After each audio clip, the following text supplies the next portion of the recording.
Good Wednesday morning.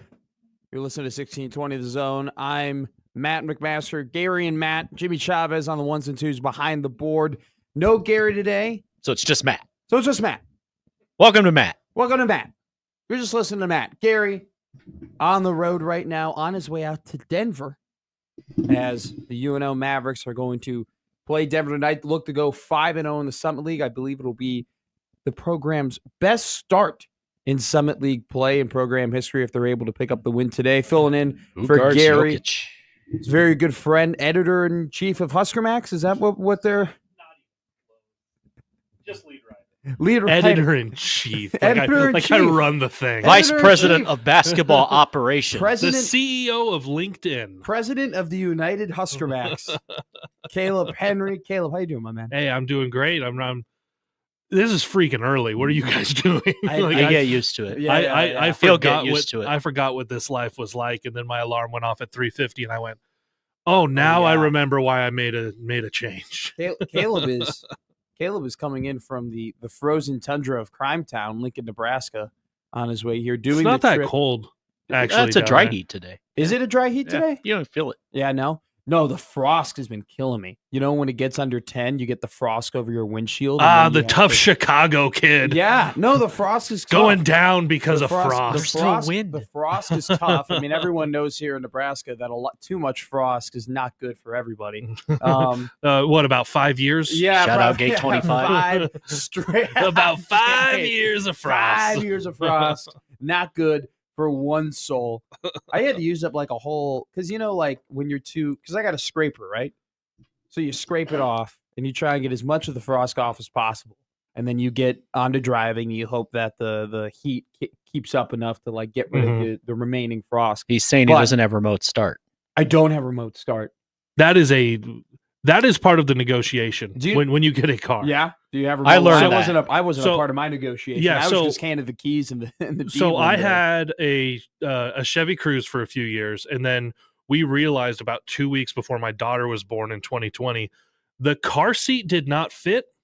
Oh no! With somebody sitting in front. Oh no! And we were like, "That's a mistake. Is such a mistake. Let's go buy a vehicle now." So we went and traded it in. I got a Jeep Compass, and immediately when I went in, I go, "Here's the only thing I need. Doesn't have remote start." Do you know how I know I'm not in Crime Town, Jimmy? You're in Omaha. Well, it's an Omaha radio station. I was walking out of the Creighton basketball game from the bathroom. Your doors are wide open? Nope. I'm walking out from the bathroom, and a dude in the bathroom goes, "I'm going to start my car right now." He was inside. In the bathroom? In the bathroom. He was inside CHI Health Center. Had to be a good at least 5 to 10 minutes before this guy was going to reach his vehicle. And he felt comfortable enough to tell you? No. He just said it out loud. Oh. I just caught him. Wait, what's wrong with starting your car from there? Because what someone can't someone just no? Oh no! You have to have the vehicle there. Like that's the reason for it. The key there. So Dude, just is this 1992 to you? I just assumed that you could hop in the car and drive it. No, from here you undo your club, you take it off, and then you pop your CD player back in the thing, and you're good to go. So I guess first before the fact that you want remote start. Do you know how remote start works? I thought we need to reel this way further back. I just thought you're gonna love drive the car afterwards. I didn't know you had to get in there. No. So because your key, like you have the key with it's got the fob. That's how it works. How do you not know that? I never had remote start before. I start mine from Pinnacle Bank Arena after Husker games. I would start mine during post-game shows at Allen Fieldhouse. I'd be talking to the coach. Hold on, Learfield. Okay, now as we were saying, exactly. Do you know who didn't need remote start yesterday to get things going? Somebody in Miami, probably. The Creighton Blue Jays. Oh yeah, them too. Well, other than that 5-0 deficit they dug. And then that 23-7 run helped.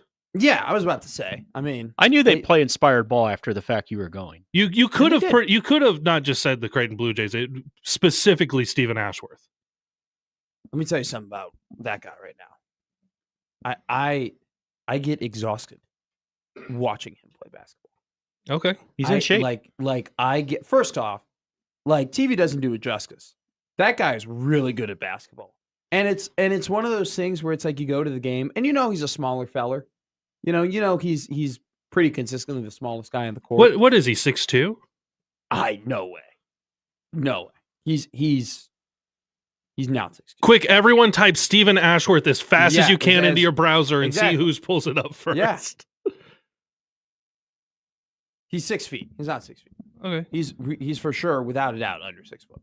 Okay. And watching him play basketball with my own 2 eyes. He's married and has a is he married? He has a kid. He's married. He doesn't need me to prop him up. He's been married longer than I've been. I was going to say, like, it's so incredible what he's doing. So he played 37 minutes. He's yesterday. not Muggsy Bogues. Like, let's not go that far. Wait. You listen to me. Listen to me. Can you let me make my point here?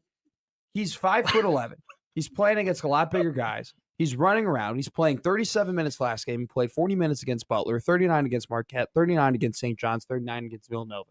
The dude does not stop touching the ball. It's just like he runs around. He generates all this offense. He's the straw that stirs the Creighton drink in terms of offense. And now, very sneakily, no one's talking about the fact that this team is 4-1 in their last 5 games and have picked up very important wins against teams. If they lost against those teams, their tournament hopes would have for sure have been in jeopardy. You mean their season's not over? Oh, no. Oh, I thought everyone was telling me it's over. Everybody was telling you it was over. Just stop watching the game. We were all sitting here and telling it's over. This is down in the dumps. dumps. Mac, what's he going to do? I'm expecting Andrew to call in, hopefully, to tell us that he's ready to turn his outlook of this season around. But they have a massive game this weekend against McDermott knows how to coach. I just he's not bad. It's good to learn. Better to learn late than never, I guess, for him. Yeah. How about that? But it was an impressive victory yesterday. I'll give you a little stat here. So over their last 5 games, I think without a doubt that you could say that this team's biggest problem, Caleb, has been bench play. It's almost as if, and I've said this over and over again, and I've beaten it like a dead horse, and Jimmy can agree, that in order for this team to consistently win, you need Jemiah Neal, Stephen Ashworth, and Ryan Kalkbrenner playing their best basketball. That wasn't necessarily the case yesterday. Ashworth, Kalkbrenner, great. Neal, not so much. But the bench came to play. Against Villanova, they had 2 points off the bench total. Against St. John's, they had 10 total bench points. Against Marquette, they had 15 total bench points. Against Butler, they had 4 total bench points. You want to guess how many bench points they had last night, Mr. Caleb Henry? I know Trout had like 14 points because he went 4 for 4 from deep. Yes. So that was massive in the second half.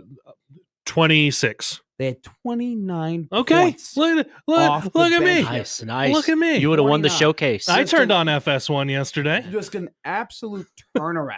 $1 from what they've been doing over the last couple of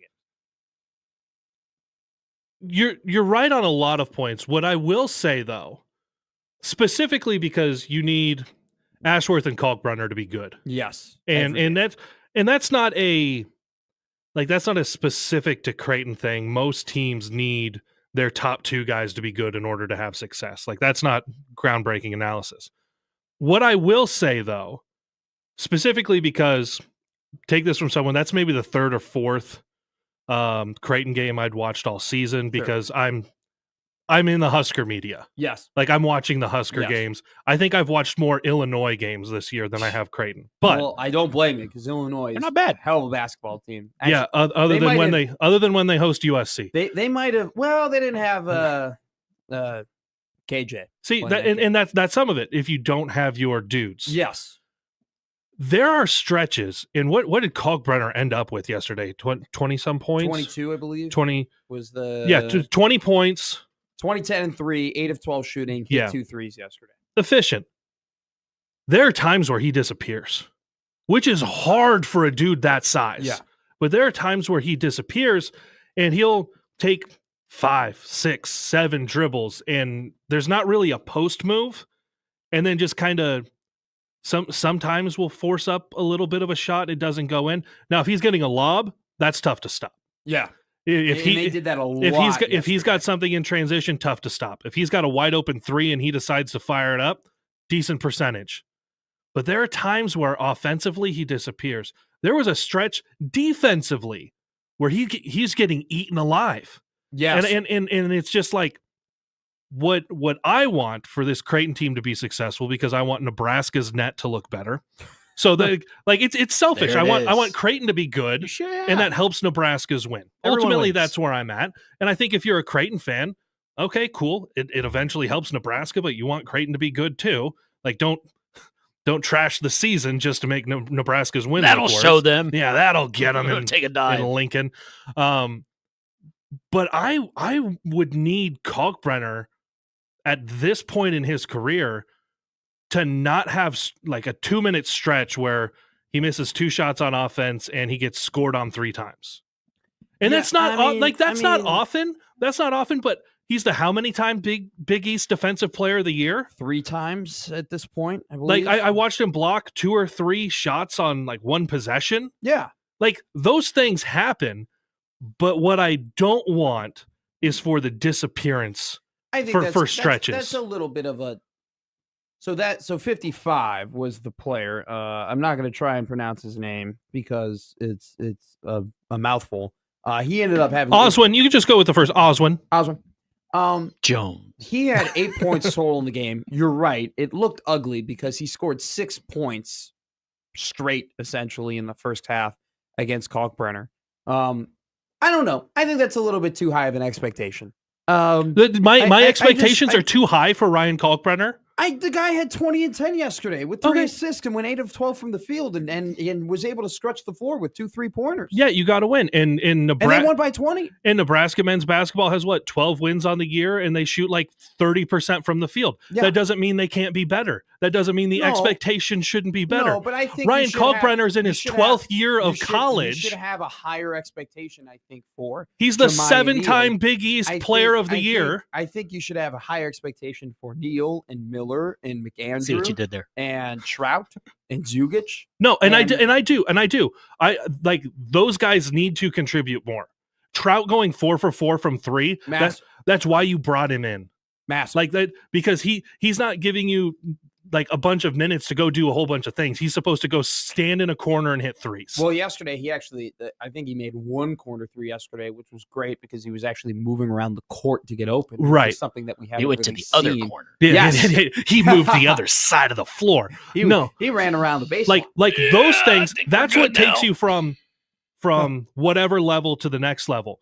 But if you're looking at your dudes and you're saying get to the second weekend in March. Sure. If you're saying what pushes your ceiling, it's Ryan Kalkbrenner not disappearing. It's Stephen Ashworth having to be a dude for 38 plus minutes. But I just think that in this game. This game, sure. I think this, and more oftentimes than not, that's going to be the case. I mean, those guys. I'm talking big picture. It's not just this game. Sure. Because there was a stretch. If you want to talk just this game, Creighton ends up winning by 20. They should have been up 20 at half. They let things get tight. They did late in that first half. But I'll say this: the reason why they weren't losing when it came to the half was half their points scored were between Ashworth and Kalkbrenner. And if you want to go a step further, Ashworth assisted on a lot of those Kalkbrenner buckets. Well, yeah, in the first half, the half court alley-oop. That was incredible. It was one of the greatest plays of the game. And then that step back 3-pointer by Jemiah Neal to end the first half was a major boost to morale heading into, because you're right. I mean, that game, especially in the first half, did get really tight. But once they started getting contributions from their bench, which we really haven't seen them do in big portions of the season, is massive. So I think let's focus on this here. Because I know what you're saying about Kalkbrenner, that he can disappear at times, and that Ashworth, look, Stephen Ashworth has a better game against Marquette. They beat essentially what is the best team in the Big East at this point. You know, you can go apples and oranges and maybe say, well, I think UConn is better. But I think, in terms of rankings, Marquette is the highest team in the league. And so if Ashworth, one of your dudes, plays better, they win that game. And not only are we talking about them staying alive and potentially making the tournament, but we're talking about them having 2 signature wins and probably in a lot of people's bracketologies at this point. Now, 4 out of the last 5, Providence and so Villanova is 50th in the net. Providence and Butler are both in the 80s. St. John's is doing a ton of favors for Creighton right now. They're all the way up to 28 in the net ranking, making Creighton's win against them at home now a quad 1 win, which is massive for the committee when we get to Selection Sunday. But I think I'll just say this. if this bench continues to play at 75% of the rate that they did yesterday, I'm not saying if this bench continues to play at 29 points a game from the unit, but I'm just saying if they play at 75% of the rate, meaning Trout's making buckets, Miller's making buckets, Zugic is making buckets, there's solid defense around the floor. Not only do I think this team will make the tournament, I think this team will win a game in the tournament. Now, I think that's a massive, massive what if at this point with this team, considering the fact that I read the numbers. They've 10 points, 2 points, 10 points, 15 points, 4 points, all the way up to 29. I don't know what 75% of 29 is. I don't know if you can do that off the top of your head, Jimbo. No, journalism degree. We don't do math. But, well, 66% would be about 20 because that's 2/3. So you're saying what, score 22, 23? A game. And that's what they, I think, would have to do in order for them to win a tournament game, make tournament, win tournament. I think that's an incredibly high expectation. That's way easier said than done. More points. But we'll talk to John Walker at 9 a.m., the beat writer for the Creighton Blue Jays at the Omaha World Herald, and what he thinks about the team's ceiling if they continue to play well from the bench. But I think that's a massive, massive key. The more that you can take off of the shoulders of Ryan Kalkbrenner and Stephen Ashworth, I think the better that this team will continue to perform. And I think that yesterday, granted, not against the best team in the Big East, but a win nonetheless could really jumpstart this team and boost them into the playoffs. All right, we'll go to the phones here. We got Andrew. You asked for him. Andrew, buddy, how are you? How you got? Good. How you doing? I'm doing good. Thanks for responding to my call, man. How are you feeling about yesterday? I'm feeling good. It's always rich to hear a Nebraska basketball fan tell Creighton how to play basketball. Yeah. I'm sure. Hey, I'll say this, though. Typically, it's not like Gary and we both went there, so it's not like you're used to hearing that anyway. Well, and I wouldn't call myself it. I do become a fan because that's what I'm watching all the time. I'm a member of the media more than, this guy just likes the corn. All right. All right, corn Drew, is good. Drew, what's your biggest takeaway from yesterday, my man? I will say that, I think we're kind of being harsh on Kalkbrenner because he's, a lot of times he plays that drop coverage, and he's kind of in between the driver and the guy that's the center. So he either has to come out on the guy at the free throw line, or he has to drop back, which puts you in kind of a no man's land sometimes. So I wouldn't say if you put him one-on-one with that guy, and that gentleman from Providence was highly recruited. Creighton went after him too. Yeah. Okay. He's a highly, highly recruited guy. We just didn't have enough money. But so I think we're kind of being harsh. But I think one of the keys of this season is going to be Zugic. Yeah. Okay. Somebody has to take, as you were saying earlier in the show, that Ashworth is touching the ball 99.9% of the time. So much. Somebody has to take a load off of them for this team, even bringing the ball up the court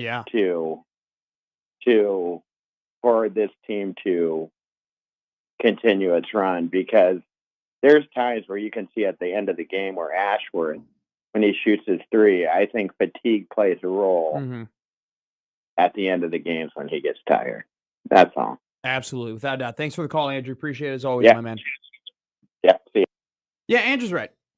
I mean, it's watching, like I said, watching Stephen Ashworth, man. It's exhausting. I mean, I kind of compared it yesterday a little bit to Jackie Moon in Coffee Black, where it's like, here to me, back to you, here to me, back to you, here to me, back to you. Oh, Mason, you don't got a shot. Here, back to you. Here you go, Jay. Here you go, McAndrew. Back to me. Okay, here you go, Kyle. Nope, back to you. Okay. I mean, that was the Bulls with Michael Jordan before Phil Jackson. Yeah. I mean, it's a little ridiculous, and like, I don't know how you can expect him consistently to be as great of a shooter when you have to have him on the ball, creating offense all the time, consistently. I don't think there's a player, and I'm not acting as if I watch every single college basketball game ever, but I'll go as far to say pretty confidently there's probably not a player in college basketball expected to create more offense, and that's more reliant on creating offense than Stephen Ashworth is.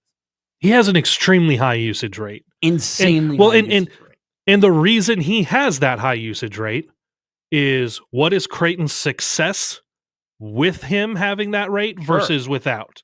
It is if he's not touching the ball, there's not that same success. So on that part, and I'm glad Andrew brought up Zugic, because as I was watching him yesterday, and there's a lot of hype when someone comes in and you want to see them take off immediately, and that's not what's happened. Yeah. At some point, you gotta step up. Well, you got to step up, but it's going to happen, right? Sure. That's the expectation. And there's going to be a night, and maybe it's in the Big East tournament. It doesn't happen until then. Maybe it's first round of the NCAA tournament. But Zugic is going to score 20, right?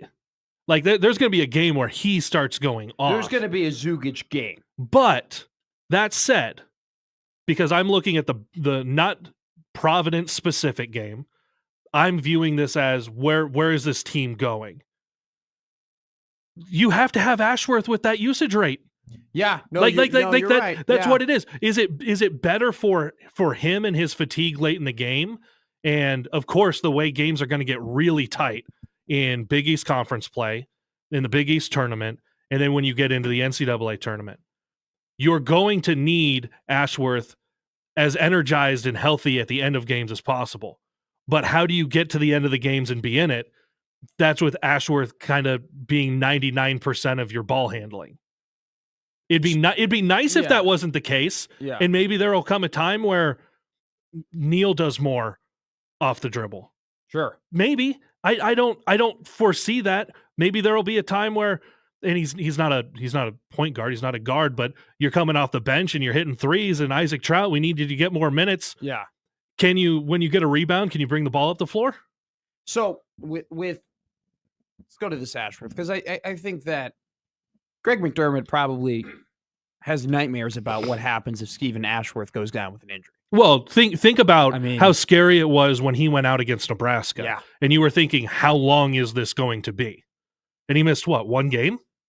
Yeah, I don't think he missed that much. It was just like one game. It's especially after, but more so this, it's the Pop Isaacs injury. It has really, I don't think people realized how big of a deal it was at that time. And credit to Coach Greg McDermott, because first off, to win 4 out of 5 in conference, regardless of who you play, is an impressive feat. Not only to do it at home, but on the road as well. Mm-hmm.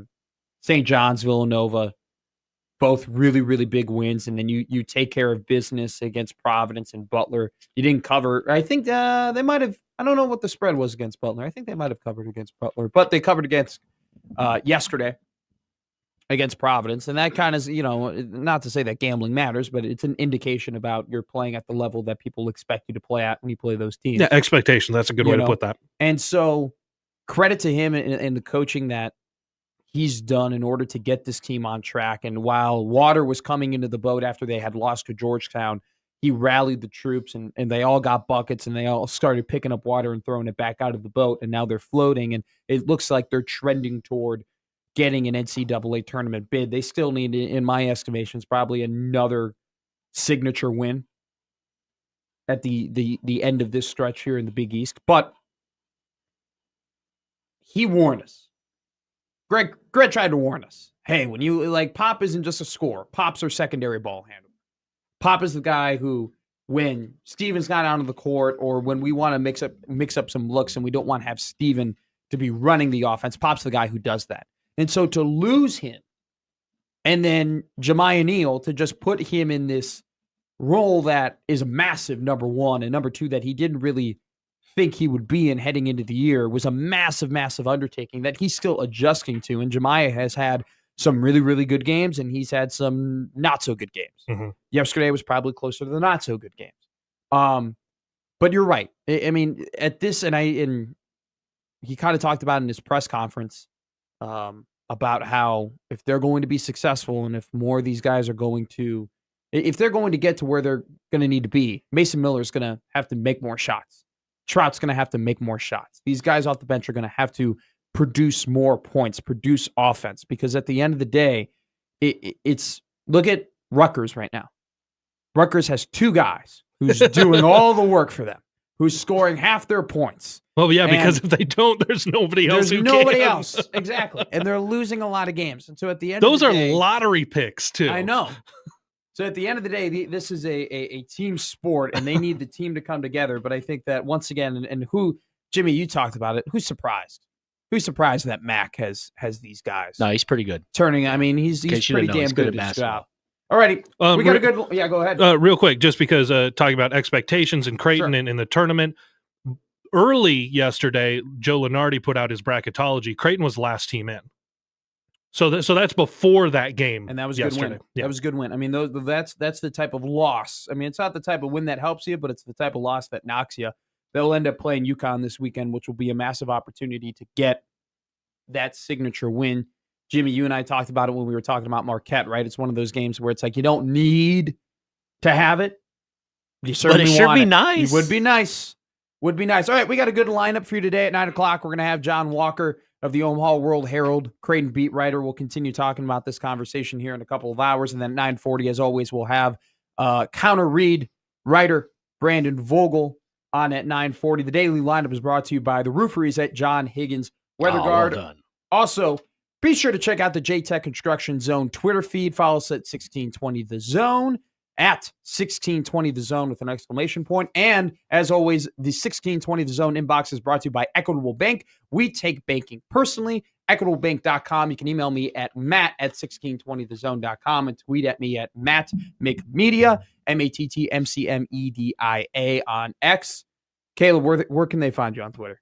On Twitter at iCalebHenry. It's like iPhone, but it's iCalebHenry because I am owned by corporate America. Aren't and we he's all? not an iPhone.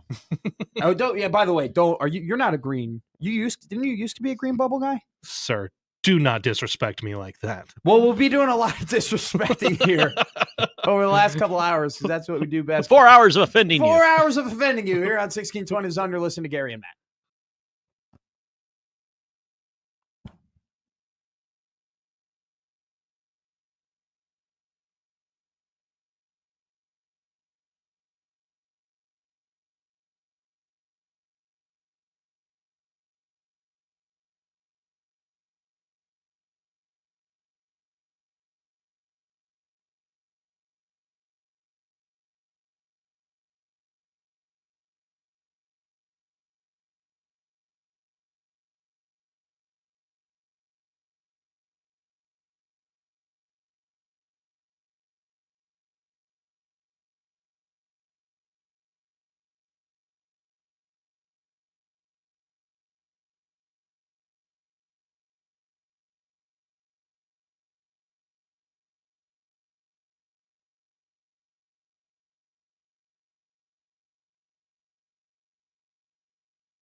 Gary and Matt, 1620 The Zone.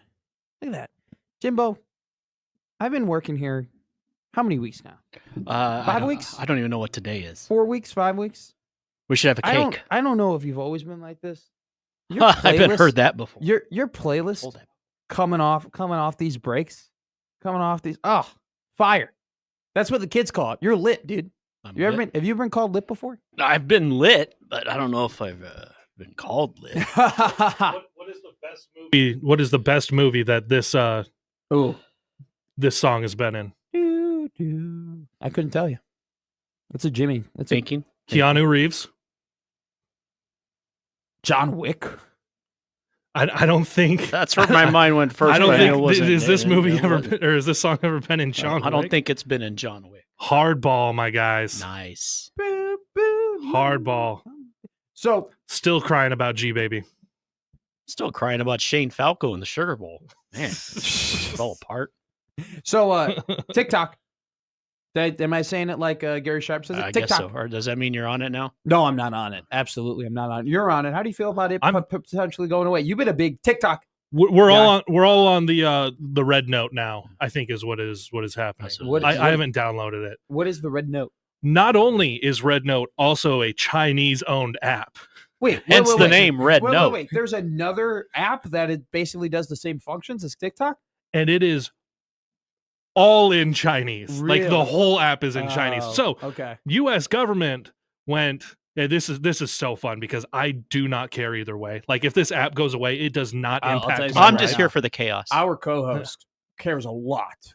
Yeah, he might take a week off of that. But the U.S. government, we don't want the Chinese propaganda. All you've done is radicalized a whole bunch of people to go to an app and learn Mandarin. Yeah. It's like, oh, no. And Duolingo's like, oh, now you'll learn Mandarin. Now you'll learn. Speaking about TikTok. China, they're like, see, our plan is going according to... The Americans have bought it. That is the long way around. They just zoom in. We do a quick cut to a Death Star where it's like, so they've deleted the app now. Great. Sir, Phase 2 will be. I told you to address me as my lord. They've hit the second app. Jeez. Speaking about TikTok, I'll tell you. Even I'm on it, though I don't do anything. Yeah. I don't post. I have it because Damon sent me food recipes when I started. Yeah, it's been a long time since I've posted, but yeah, there are some good like food recipe things on there. The Chinese and their 18-year-old girls doing dances. They're that's how they're onto us. They're recruiting high school girls here to go get us all. All right, you went from food out. Your algorithm is different than mine. I'll just say that. I don't know how mine's actually got food so and off the rails so quickly. I was trying to segue into the college football playoff, but you two have just continued to play off the algorithms of TikTok. Can you say it like that for the crowd? That's how we say it here on 1620 Zone, Gary and Matt. TikTok. What he said. I'll tell you what's Jimmy. Give me one. Give me a TikTok. TikTok. Okay. I'll tell you what's TikToking. I'll tell you what's winding down. College football playoff. We're like 5 days away. Guys, stay with me here. No, we're good. 5 days away. Yeah. You said it. 5 days away from the college You're football not kidding. playoff I miss national football. Championship. Notre Dame will take on Ohio State. Probably. Here's what I want to say. So I think we can all agree here that these are the two best teams that we've seen in this college football playoff bracket play. And I don't think that's a statement that'll get a whole lot of pushback. At the same time, I don't think what we haven't talked about is how close we were to a Texas-Penn State game. We were really, really close. Wow, I might have just rooted for a meteor at that point. To get, we were really, really close getting Texas-Penn State. I feel like we're not talking about how Texas had a golden opportunity on the 1 yard line, all the momentum in the world, down 14-21, and decided to run the ball, pitch it left. One of the worst play calls I've ever seen. Steve Sarkisian, who's a really, really good offensive coach, call. And then Ohio State stepped up. They sacked them all the way, or stopped them all the way back to the 8 yard line. And then Jack Sawyer, I'm pretty sure the Jack Sawyer statue is already being built right now in Columbus after his 83-yard strip sack fumble touchdown. And then it's the same thing. I mean, Drew Aller, a guy who Greg McElroy was beaming about not making big mistakes, made probably the biggest mistake of what will be his entire career, throwing an interception in what would be the last drive of the game, and then Notre Dame ended up winning it. But, I mean, this line has been really, really weird. Starting at 9.5, which I thought was really, really high. I know that Bo Collins, Notre Dame's second wide receiver right now, is listed as questionable. There's been injuries all up and down the Notre Dame roster all season long, and Jeremiah Love dealing with a knee injury. But then it did move down all the way down to 8. Now it's back up to 8.5. Caleb, as we're 5 days out, what's your outlook right now between these two sides? I think Ohio State is going to win by 2 scores. Really? I think that line feels accurate. I mean, it'd be around a touchdown and a field goal, and then that would hit Ohio State minus the points. But Ohio State has been, outside of the last 30 seconds in Eugene and outside of the game. Yeah. Ohio State's just been dudes. Yes. You know, and I guess you can include in the game, you talk about Sawyer and all of the storyline for him. Let's not forget the dude bawling about somebody planting a flag at midfield. Like, that was still him. Sure. That's still part of what this season is, and they could have folded right there. Ryan Day was essentially fired by the fan base right there. Yeah. They're not in the Big Ten championship game. Where is their seed going to fall? It ended up being really good for them because they got to play a game at home. And then they got to take on an Oregon team that looked a little bit rusty. I'm not sure they thought the first 15 minutes of the game weren't going to count. Yeah. I mean, they got jumped on. I really like Ohio State. And that's not to say that I don't like Notre Dame. They've done a lot of good things. I really like their young coach, and it's going to be funny if Notre Dame can win and Brian Kelly's like, why did I come down here to Baton Rouge? Yeah. Oh, my Lord. That Cajun Brian Kelly. With his family. Southern family. But Ohio State, I really like the way they're playing on both sides of the ball. And if you're Notre Dame, you're going to have to grind some stuff out. And we saw, especially at the end of the game, how tough it is to grind something out against Ohio State when you get into the red zone, when you get into the goal line. And there's a reason that they outthought themselves in trying to go with that sweep. But there's a reason that they did that. Yes. Good point. Like in retrospect, you look at it and you go, okay, just quarterback sneak 4 times, or we're just going to run it between the tackles 4 times. Ohio State's defense, and they knew that going into the game, was going to stop you 4 times if you did that. And you can just man up and say, nope, if we're going to win this game, we got to do it here, mano y mano. That was not going to give them the best chance to win. Ultimately, it didn't work out. Yeah. Like, it didn't work out. And sometimes that's just the way the numbers go. So, but Ohio State's too big right now, man. Like, they're playing too well. I really wonder, too big and too pissed. I really wonder if. But all hail the North. Yeah, big. That's big. Like, big you had Ohio State, the furthest south team to play in the national title game the last 2 years. Oh, tropical Columbus. Yeah. Columbus, the furthest south. Oh. Because Notre Dame is a little bit further north from there, and then obviously Seattle. Washington, shout out Michigan. Winter. No, I mean, look, now that NIL money is over the table, it's not under the table, and everyone has been now able that to everyone can cheat. everyone can do it. Yeah. The SEC. I mean, they won 1-5 at bowl games. I mean, it's cheat better. I know a lot of people are like still being like, "Oh, bowl games don't matter that much, and the SEC still is really good." Look, say what you want to say. I'm not saying that the SEC still isn't. It probably still is. I'm not going to say just one bad year of playoff football. Conference. I'm not going to say one bad year of playoff football has totally knocked out their credibility and they still aren't the most talented conference in college football. But the gap, if you thought there was a big gap, it's a lot closer now than you thought. And ESPN can no longer bang their head on the SEC is the best conference in the land, and there's no argument about it. And the SEC can't say, well, that's company policy. 3-4 lost teams are still better than 2 lost teams in the Big Ten. I mean, the gap has closed massively in the NIL game. And if we've learned anything through this postseason, it's been that. But I do want to hit on this, like with Ohio State. Mm-hmm. I wonder if Ryan Day wasn't on the quote unquote hot seat, if Ryan Day's job wasn't being called for from the fan base, if Ryan Day's job wasn't being questioned by the media, whether it be Fox or whether it be ESPN, if there weren't people with massive, massive platforms calling for a guy who was 66-10 after the Michigan game to get fired, I don't know if they necessarily go on the run that they go on. Because if everyone was normal and clearly was like, no, this guy is not going to lose his job, even though he didn't necessarily build this program from the ground up. This program has been really, really good for a really long time, and you could argue that they've been the second best team in college football for the last 3 years at this point. He's going to keep his job. I wonder if there weren't people calling for their heads if they would have played this well, because I feel like they wouldn't have rallied together. They wouldn't have rallied together. They wouldn't have put, because they're playing for him. They're playing for their coach. Mm-hmm. They're playing with a speed and an intensity and a heart and desire that we did not see. And I know what you're saying. Like, they were wagons throughout the end of the year, but they are playing way better. Tennessee was by far their best game. You watch the first quarter of Tennessee and you say, man, if this was a team that played against Michigan, they beat them by 40. Mm-hmm. And they continue to play that way. And then they take that momentum, they put it into Oregon, and they whoop a team that was everyone's favorite at that point, or one of everybody's favorites, to win the national championship. And not only did they beat them, they whooped them. Now, credit to Texas for kind of bringing them back down to earth a little bit and keeping that game close. But at the end of the day, the cream rises to the top. And that's exactly what Ohio State did. But I'll say this. I think a lot of things need to change with the CFP. They play way too many games now in college football.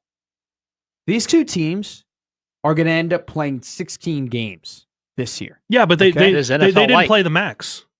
Neither of these teams played the max. I was going to bring that up. If Penn State ended up beating Notre Dame, they would have played 17 games this year. Mm-hmm. I mean, do you know how low that quality of life has to be? Not only just for the players, but for the coaches, for the families, and then like the schedule as well. Here's a crazy little thing that is going to be the reality of college football after Notre Dame versus Ohio State. So Notre Dame and Ohio State are going to play their games. Then there is going to be a 5-day window for those players who want to transfer. And you might not hear about them until 7 days after either, because compliance offices have 48 hours to complete and file the paperwork. So on top of that too, let's say that Nebraska wanted to go and get one of these transfers from Notre Dame or Ohio State, or they believe that these guys could go and help their team. The academic year for Nebraska has started already. Classes have started this week. The amount of they start next week. So next week classes start. Enjoy your last week. So off. they will have classes started after these guys have entered the portal. The amount of hoops that the academic department is going to have to jump through, not only just at Nebraska, but schools around the country, in order to accommodate these guys and willingness for them to have the best possible college football careers they can have, is absolutely ridiculous. And so I don't know how to change it, Caleb. I do. Give it to me. Well, one of the things... What would you do? Regional conferences, so first of all, 10 games a year. Okay, let's easy there, 1983. Bowl games on New Year's Day.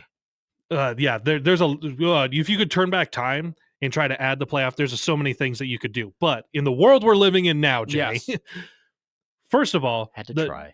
AFC head coaches have already voted unanimously yesterday. There's a lot of meetings going on about changing the transfer portal window. As we know, It took up most of December. Fine, but there's a lot of teams still playing. They want to move it to January 2nd through the 12th. Okay, because if you do that window, you can theoretically get somebody and them be on campus in time for term to start. Yeah. Like at a place like Nebraska. Now, that doesn't fix the full schedule, because there are still playoff games going on. There's still the national championship game coming up. First thing you got to do is you got to move all of that up. Yeah. You got to move that up. Easiest way to do that, eliminate conference championship games. So Gary's talked about this I am too. older than conference championship games. That means I don't have to care about them. Same. So that's the way it works. I totally agree. And Gary talked It's about Thanksgiving weekend. Gary said it, and I immediately pushed back, because I'm like, man, conference championship games. Like, I love conference championship games. Like, I've always, some of my favorite games ever played.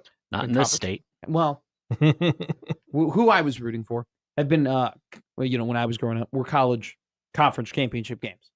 And it's hard for me to believe that the TV networks and the NCAA are going to give up those games because you're giving up so much money when you're doing that. And thus is the answer. Once you figure out how to make more money, that's how I said with the playoff. There'll be a playoff when they figure out how to make more money. So that'll be the conversation, right? Like okay. So if you take away conference championship games, how are you filling that void of revenue? Give it to me, Caleb Henry. Well, here you go. Because this year you played the conference championship games the weekend of December 7th.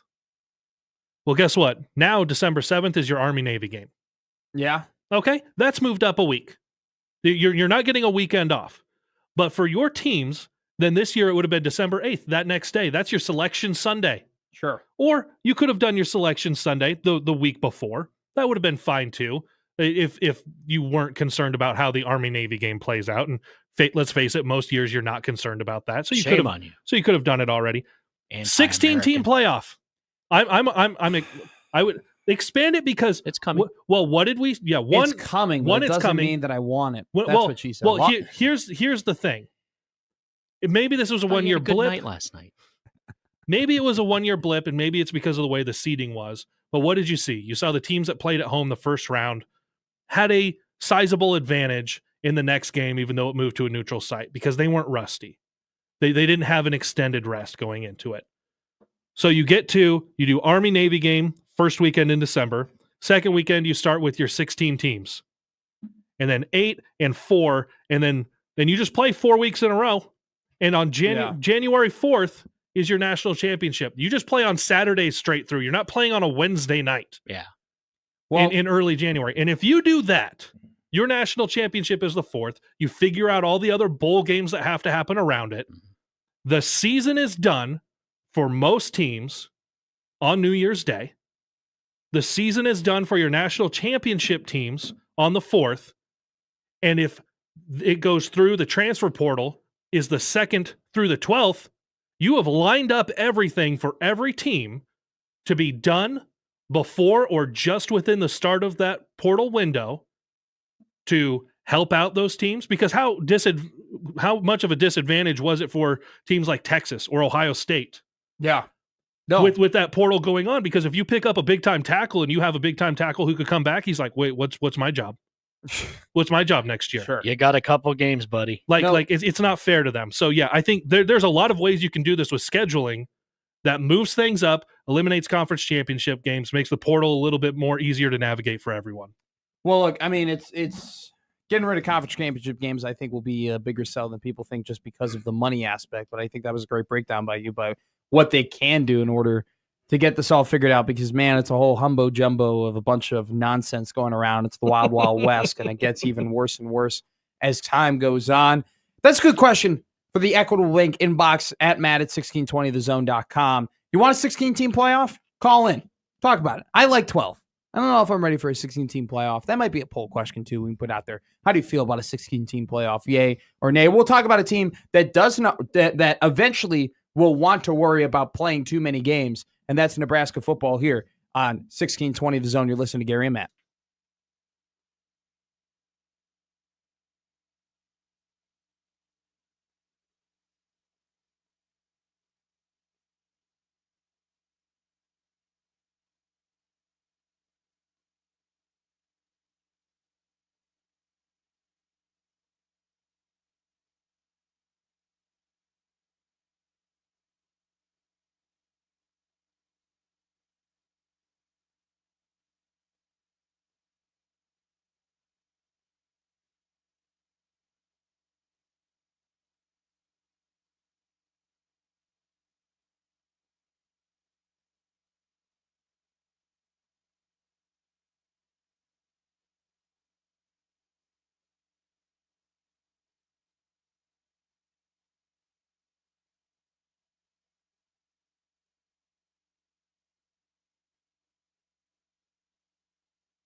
This is like kind of weird for me because I'm sitting on the right side of the studio right now. Typically, I'm sitting where Caleb is sitting. You're Left to right listening- on your radio dial. Yes. You're listening to Gary and Matt here on 1620 The Zone. Gary Sharp out and about in Denver as Lucky. the Omaha Mavericks look to continue their incredible start to their Summit League season, 4-0, looking to make it 5-0 when they take on Denver. Like I was saying, it's a little weird for me because this button over here, so just a little inside baseball for everyone listening, whether it be on the radio or on the stream, but how 1620 The Zone, the studio works is that you have dials that are right next to you, right? So Caleb has his dials right in front of him. I have mine to the right.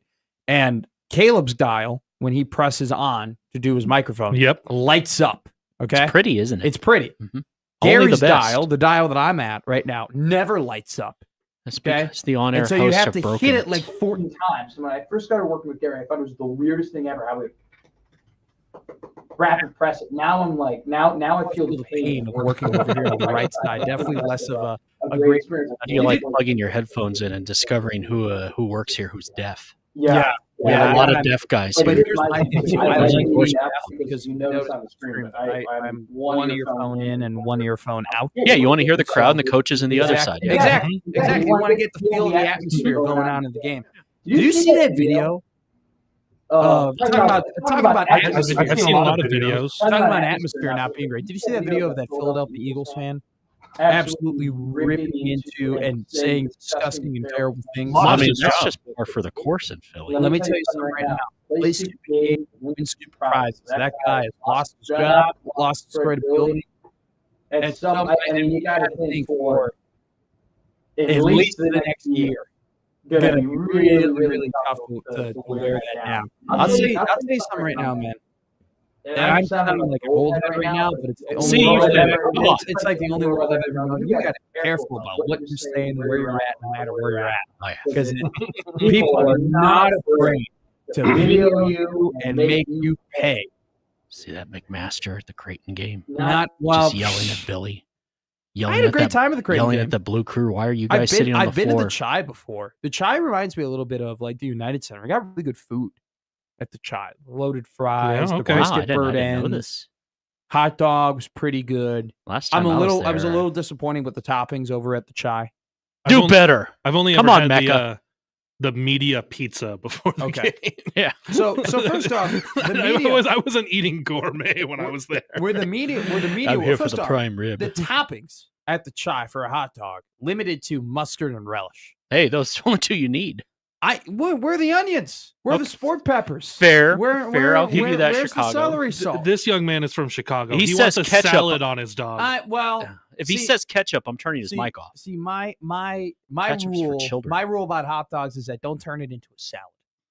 Okay, so I either only get when I get a Chicago dog, and I'm pretty sure there are Chicago people in the chat that are going to roast me for this, but I get a Chicago dog, and I either get no tomato or I get no pickle.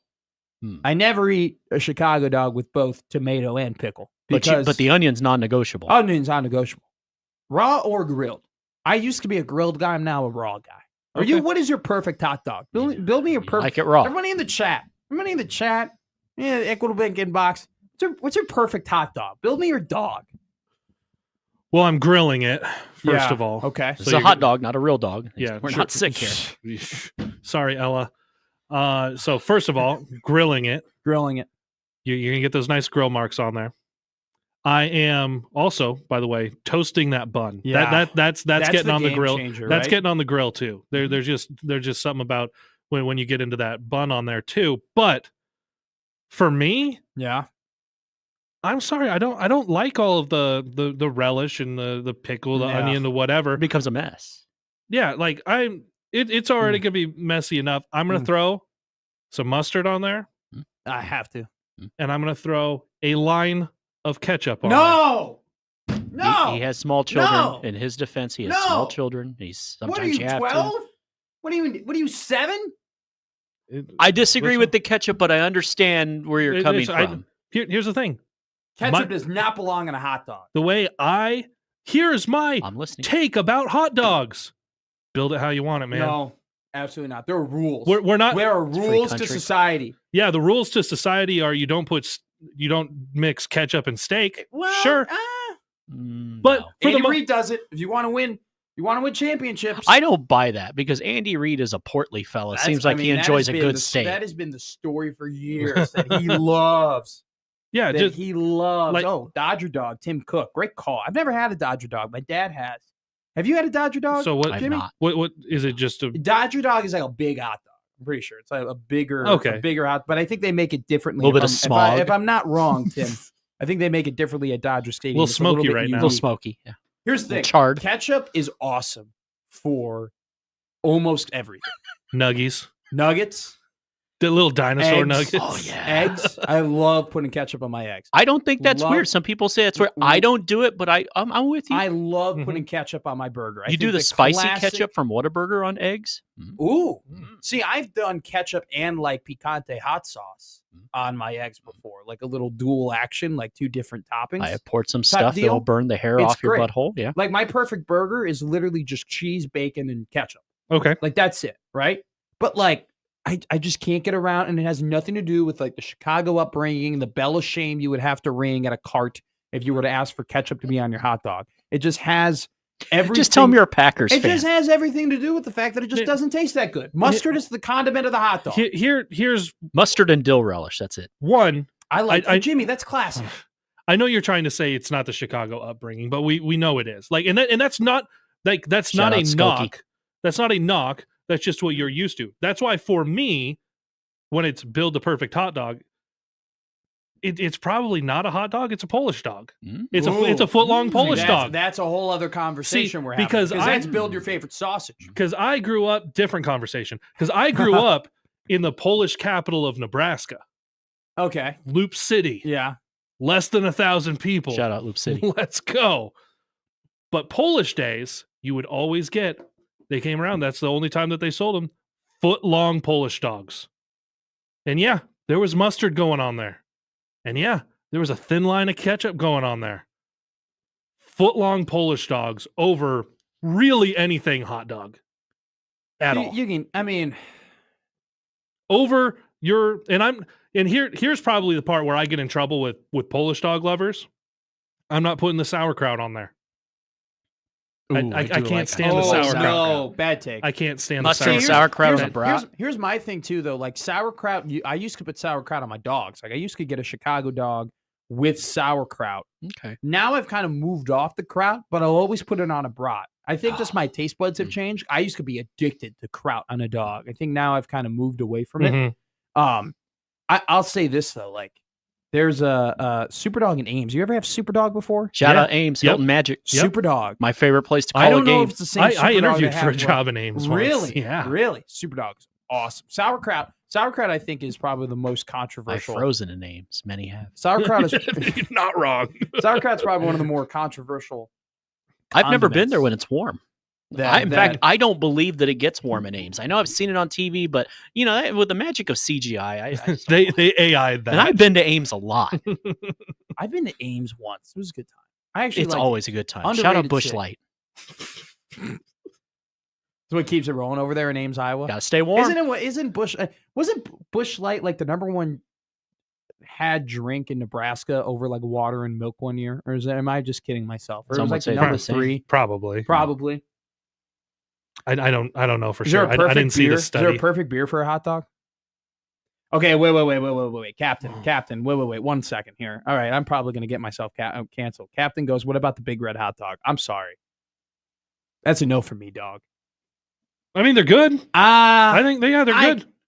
So you're not getting your red hot dog at a game. Isn't there something that puts you a little bit off about eating a hot dog that's like pink red? I've eaten a lot of things similar that are, I mean, sir, we call that scarlet. What do they put? Yeah. This is a Wendy's. Sir, this is a Wendy's. This is a Wendy's, sir. Good old red and cream. Captain goes to every Wendy's. He's like, no, let me get a big red hot dog here. I don't like it. I don't like my food being a different color than what I deem as natural.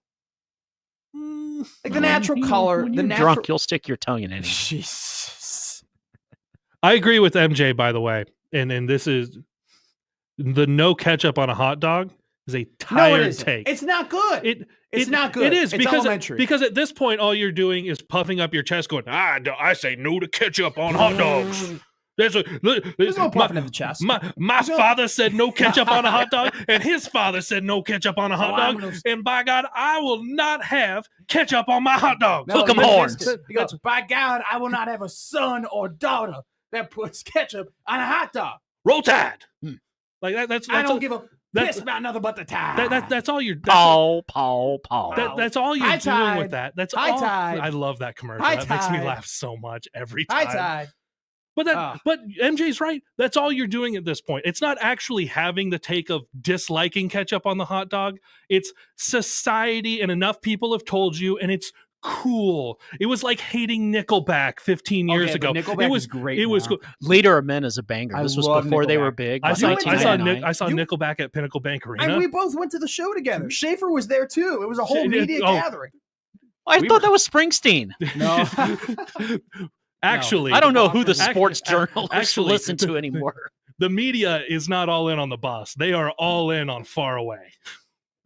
Well, dude, what's the over/under of Nebraska media members, Lincoln and Omaha and surrounding areas that are at that Creed concert? Creed? Yeah, I'd go see him. I would love to go. 16-year-old Jimmy. Did see Creed. What about 20-year-old Jimmy? 20-year-old Jimmy, I don't think he saw Creed in 2003, but he saw him in 1999. So we're saying 16 and 20-year-old Jimmy 20-year-old would both Jimmy like to see Creed. Oh, hell yes. What about 16, 20 Jimmy? Oh, I would go. I would go. Wait, what day of the week is this on? We can look that up. It's in the summer. That doesn't matter. Our schedule doesn't change in the summer. We do not have break. Do you know what time this show goes? It's kind of set. That's what this is going to be my first summer ever without a break, without like a summer break in my life. Isn't that kind of weird? I know that people are listening over the radio being like, Jesus Christ, first warm 85-degree day, I still have to go to work. Yeah, but you work this shift. You can still be at the pool by 11:30. Trust me. Can I bring my laundry this weekend? It's on a Friday, Jimbo. Well, there you go. We're going. Gary, Matt, Jimmy, so 1620. The whole 1620. We're going to take the 1620 paddy wagon. Yeah, takes over Creed. Where is it? PBA? We can have Peter. We can have Peter DDS. You know. Yeah. It's at PBA. Yeah. Oh yeah. Hell yes. No, Creed has become like cool amongst a little bit like Nickelback. Can we go to Beer House before? Yeah, of course we can. Oh my God. Whoever said I'm in. I'm in. That's not even a question. I'll bathe. I'll make that my one for the month. What I was going to say though is that Creed, a little bit like Nickelback, was like kind of a meme. Like people didn't think that Creed was really good, and there were a lot of Creed haters. Well, they didn't recover after Thanksgiving 01. There was a lot of Nickelback haters, and then now my generation has discovered we were hurting as a Creed nation in November of 01, and here comes Scott Stapp, and man, that was a great performance. George Bush, Scott Stapp, the heroes of 2001. Take me? I'm not going to sing. But what I'm saying, though, is that like they've become popular amongst Gen Z because it's a bit of a joke, but they actually make banger music. No, what I will say is I don't think... First album, cover to cover, is great. I don't think Creed got the hate that Nickelback No, did. Not even close. That's not true. even close. Like, That's was true. And Creed's American, Nickelback's from Canada. That's a big part of it. Yeah, the reason I bring this up with the hot dog what happened with hockey. With the hot dog conversation is that it just became... You had to say... You didn't like Nickelback. Nickelback's dumb. It's like hating Notre Dame. It was the in thing to do. It still is the in thing to do. Like you had to. Yeah, we still hate. You can still hate Notre Dame. But I'm sorry, guys. I always liked Nickelback. Like it was good when I was in high school, and it's good now. Prison days. Listen, early Nickelback was really good. Nickelback. Well, that's the one problem with Nickelback is that that's all they play is still early Nickelback. There's not a whole No, I'm lot talking of before How You Were Mine. No, real like 1999, 98. Yeah. Here's the thing. At that concert, they did exactly what I wanted them to do. They played the hits. They went through, and you think, oh yeah, they played the hits. It didn't stop at 8 deep, 10 deep, 12 deep. You're like, you know what? I know all of them. I know all of them, but at that point, I'm going through the Rolodex with my friends. Like, hey, what do we got left? Like, there can't be too many left, and then they play 5 more songs. And you're just like, yeah, I'm good with this, I had no problem with that when I was 15, 20, or now at 35 50. Or 34. Jimmy, you know, at some point we just stopped counting. And we stopped counting. I'm somewhere north of 30. I'm still celebrating birthdays, so That'll It's change. good The to second you start when's getting the up last- multiple times in the middle of the night, you'll stop celebrating. Dude, I mean, well, nope. I'm already old now. Then Damn. I'm already there. I'm already there. When is a good time to stop When's the appropriate time for me to stop celebrating birthdays? Like, when's my last birthday that I really get to throw a party? No. It changes. So while you are a single young man or not married, don't really have a family, you will still go to a bar, or you'll go do something for your birthday. I don't know how long that's going to be for you. Like by 27, 28, 29, 30, whatever. Like, it could even be by next Christmas. You could be taken. We don't know. Yeah. Like whatever it is. Good point. Depending on how, Tuesday night's date went. Whatever it is for you, that's kind of when you go, I'm not really celebrating birthdays going forward. But you get to pick dinner. Now, yes. That's good. When you are married, when you do have a family, like for me, I have a 4-year-old. All of our birthdays kind of go back to back. Like hers is late October, my wife's is right away in November, then mine is mid-November. So for our daughter, we're gonna rock the 4-year-old's birthday. Yeah, she got all in on. Oh, it's my birthday. There's cake. Yeah. Okay. Well, now it's mom's birthday. So, okay. There's more cake. Let's go get cake and let's make sure there's a present to open. Yeah. Okay. So then, we're celebrating my wife's birthday. And then, hey, Dad's birthday's coming up. More cake. Well, it's okay. Well, we got to make sure he's got a cake. Let's make sure there's a present to open. The band cake. So for me, I celebrated my 34th birthday. With diabetes. With diabetes and Lego.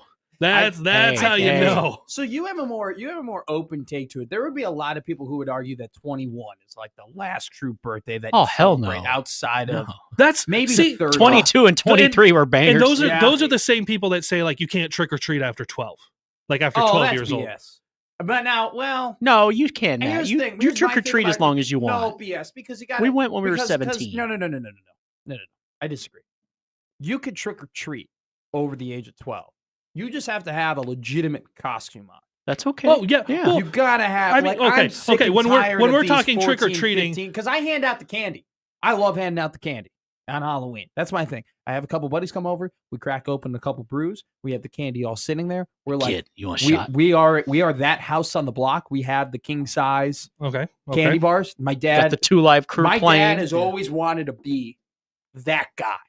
Okay, he's always wanted. My dad wanted to be 2 things. He wanted to be the house with the obnoxious Christmas decorations, and he wanted to be the dude that, hey, that's the nice house on Halloween. Shout out. So we have a good time. My mom does not like it when I hand out candy because if you're not wearing a costume, I go, get out of here. Can't do it. So I'm okay with you trick or treating past 12, but you have to put in substantial. You can't just wear a mask? No, BS. Can't just wear a black hoodie and a scare mask. Easy there, Thomas Fedoni. What happened to my Halloween? Yeah. What about a short sleeve shirt and a tie? It's not my not my. It's okay when the Mormons do it, but if I do it, I don't get candy. I will say I'm when I'm saying you're going trick or treating, what I'm meaning by that is you are dressed up, you're with a group, you got it, that type of thing. It's not a you're going by yourself. Hey man, some guys got to hustle. Here, I will say some this. People got to hustle. Is that a 1620 The Zone T-shirt? If you are driving around and it's just you, I'm probably giving you the candy bar. Like, let's just hey man, happy Halloween. Actually, why do you have a white van? It gets better, man. I'm not, no. Whoa. What did you say? It's like, why do you have a white van? Here's my those windows are awfully tinted. Here's my thing. No, if someone showed up just driving around on their own, and they just were trying to pick up candy by themselves, I would say, hey man, hop in my car. We just drive to Target. And I would just buy them. I'm just going to go buy you something. They're on sale. See, that's the wrong answer. Here, go ahead. Here's a big bag. Here's a couple king sizes. You don't need to be. You go the next day. You don't need to be driving around on your own trying to pick. Yeah, because the next day 75% off the next day. You work in radio. You need to save your money. And they've got Christmas stuff up. What's the worst holiday for eating? Do you think it's the candy, or do you think it's Halloween? It is an Arbor Day. I know that. What's worse for the calories? Because at least Thanksgiving, when you eat a lot, you're having a lot of good macros. You're having a lot of turkey. You're having a lot of protein. A lot of carbs, though. But you still. But Thanksgiving's special. You should. It's a little different. Yeah. I mean, what do you think? Where I would love to have a doctor on here and ask about the gut health. What's worse for me, Halloween or Thanksgiving? Well, depending on where you cut yourself off. Yeah. Because on Thanksgiving, you don't cut yourself off. Yeah. Like, that's what it is. Treat everyone like it's your last Halloween, one. though. And on Halloween, it's you can bars cut add yourself off from those candy bars. You can, like, for us, I'd sure like to have a foot when I get older, so I guess I better quit. I would like my vision to not completely go. Don't need the diabetes. So you throw the candy in a bag and you put it on the top shelf, and then that becomes something that you can use over the next few months. You're not eating that whole bag of candy at once. You're not storing that turkey. No. And saying, hey, I guess we'll bring this out over the next few months. You're a good egg there. That baby is gone over the next couple days. That's a good point. And so is the stuffing, and so is the pie, and so is everything else you have. You got to remember that. I do remember that, hiding the candy, keeping it away from the siblings, keeping it away from dad so he doesn't get it. I mean, that thing was gold. They tried that with Girl Scout cookies with me. Failed. What's your favorite Girl Scout cookie? All of them. No. That's a lazy take. No. I'm equal opportunity except Thin Mints. Thin Mints are trash. That's basic. Yeah, that's basic. Yeah, you don't like it. You don't like I Thin don't Mints. like no to Thin Mints. I've eaten a lot of things that are strange, has there but been not a bigger fraud. Is there a bigger thing on Fraud Watch than Thin Mints over the last couple of years? People have finally come around to find out it's just like a minty wafer. They make really good urinal cakes. Yeah, that's what I think where of you Thin leave Mints. them. Yeah. I've always been a Samoa guy. Always has been. Always. Oh, I think. Are that the purple box? Yes. Yeah, that's me too. What are We can the be friends. caramel I and think coconut and the chocolate? Here's the problem, though. They changed the names Screw at my some A1C. point.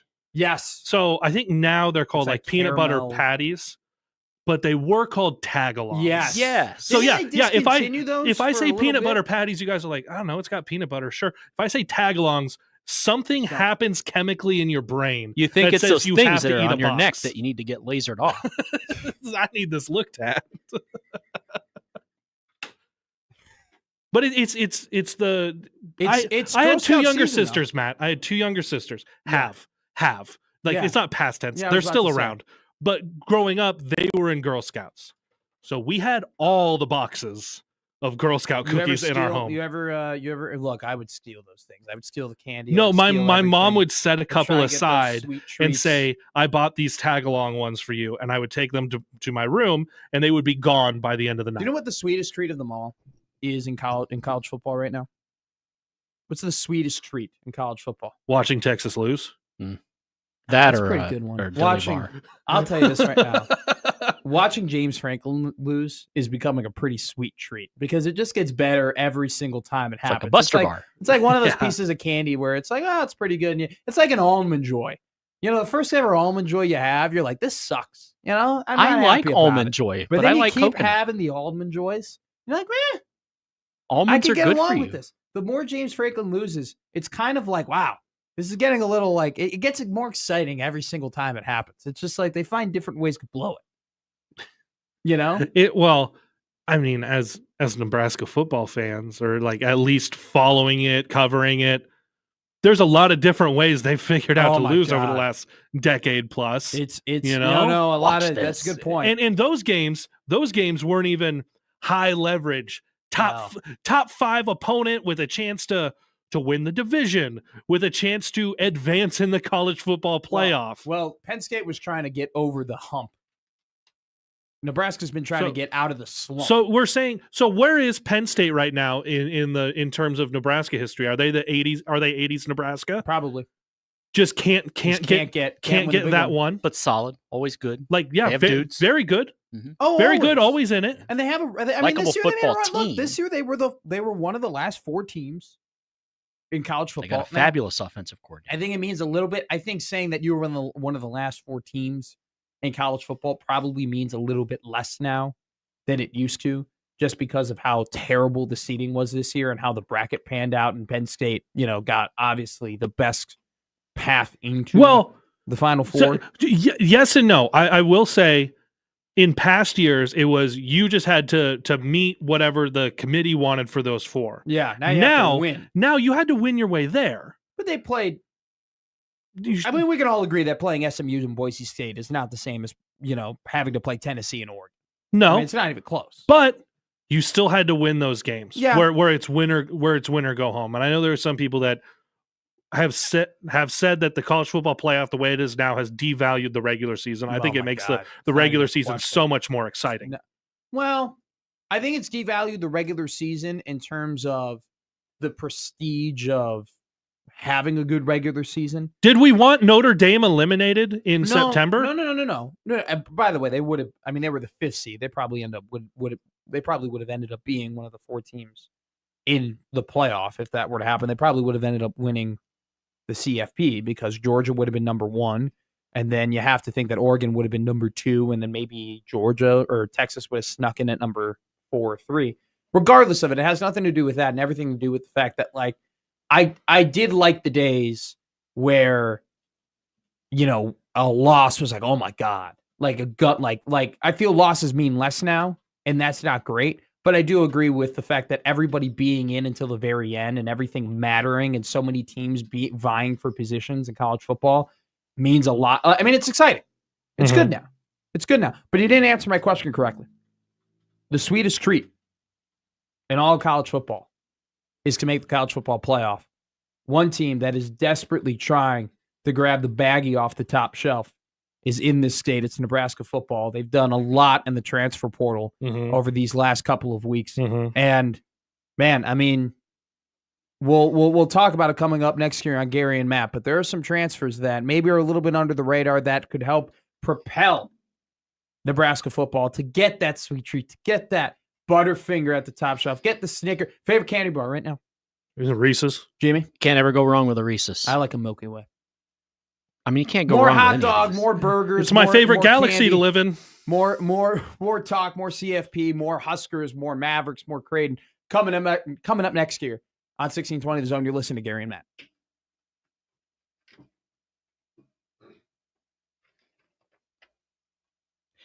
Underdog is the best place to cash in on all your takes during the playoffs. Which players are going off and which ones are ice cold with over $5 million and our 5 million happy players and $2 billion won. Not million, billion with a B. Underdog makes it fun and easy to cash in on all your favorite athletes' performance. With a pick'em game, you can win up to 1,000 times your money just by choosing higher or lower on player stats like yards, touchdowns, interceptions, and more. They got all your favorite leagues, teams, and stars to choose from. Underdog is the only pick'em platform that puts the power to cash out in your hands. Now you can either keep riding with your entry or tap the Win Now button to cash out whenever you want. This week on Underdog, I'm getting back into the green. Yeah, because I'm looking at the NBA, and I won last night, and I'm happy. I'm going to celebrate later after the show. Underdog is the best place to play pick'em. Download the app, sign up with promo code ZONE, and deposit now to get up to $1,000 in bonus cash instantly. That's promo code ZONE. Must be 19 plus in Nebraska, present in a state where Underdog Fantasy operates. Terms apply. Concerned with your play, call 1-800-GAMBLER or visit ncpgambling.org.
Heck yeah.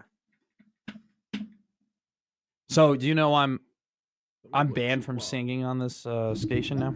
That didn't take long. Mm-mm. You know, the first ever, Jimmy, you don't know this story.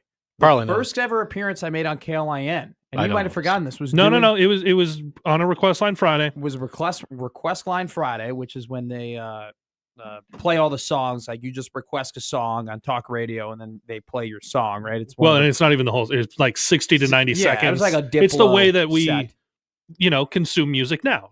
So there was always themes, and one of the themes was karaoke, and I karaoke'd live, first ever performance, Landslide by. Did I do it from Fleetwood Mac, or did I do it? No, from, you did the Fleetwood Mac. Yeah. I did the Fleetwood we Mac taught him version. about Fleetwood Mac the other day.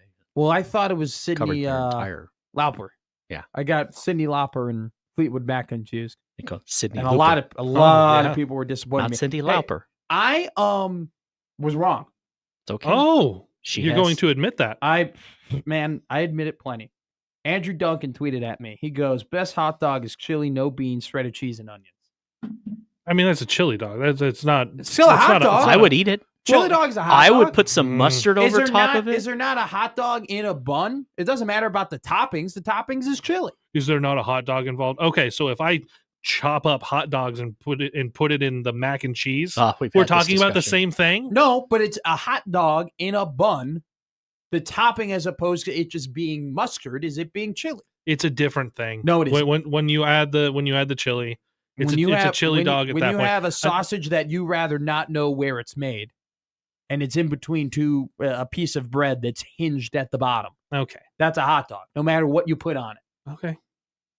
I'm hungry. You're not even willing to get That's into the this takeaway. argument right now. No, not really, because it's stalwarted you. Just absolutely stopped you in your tracks.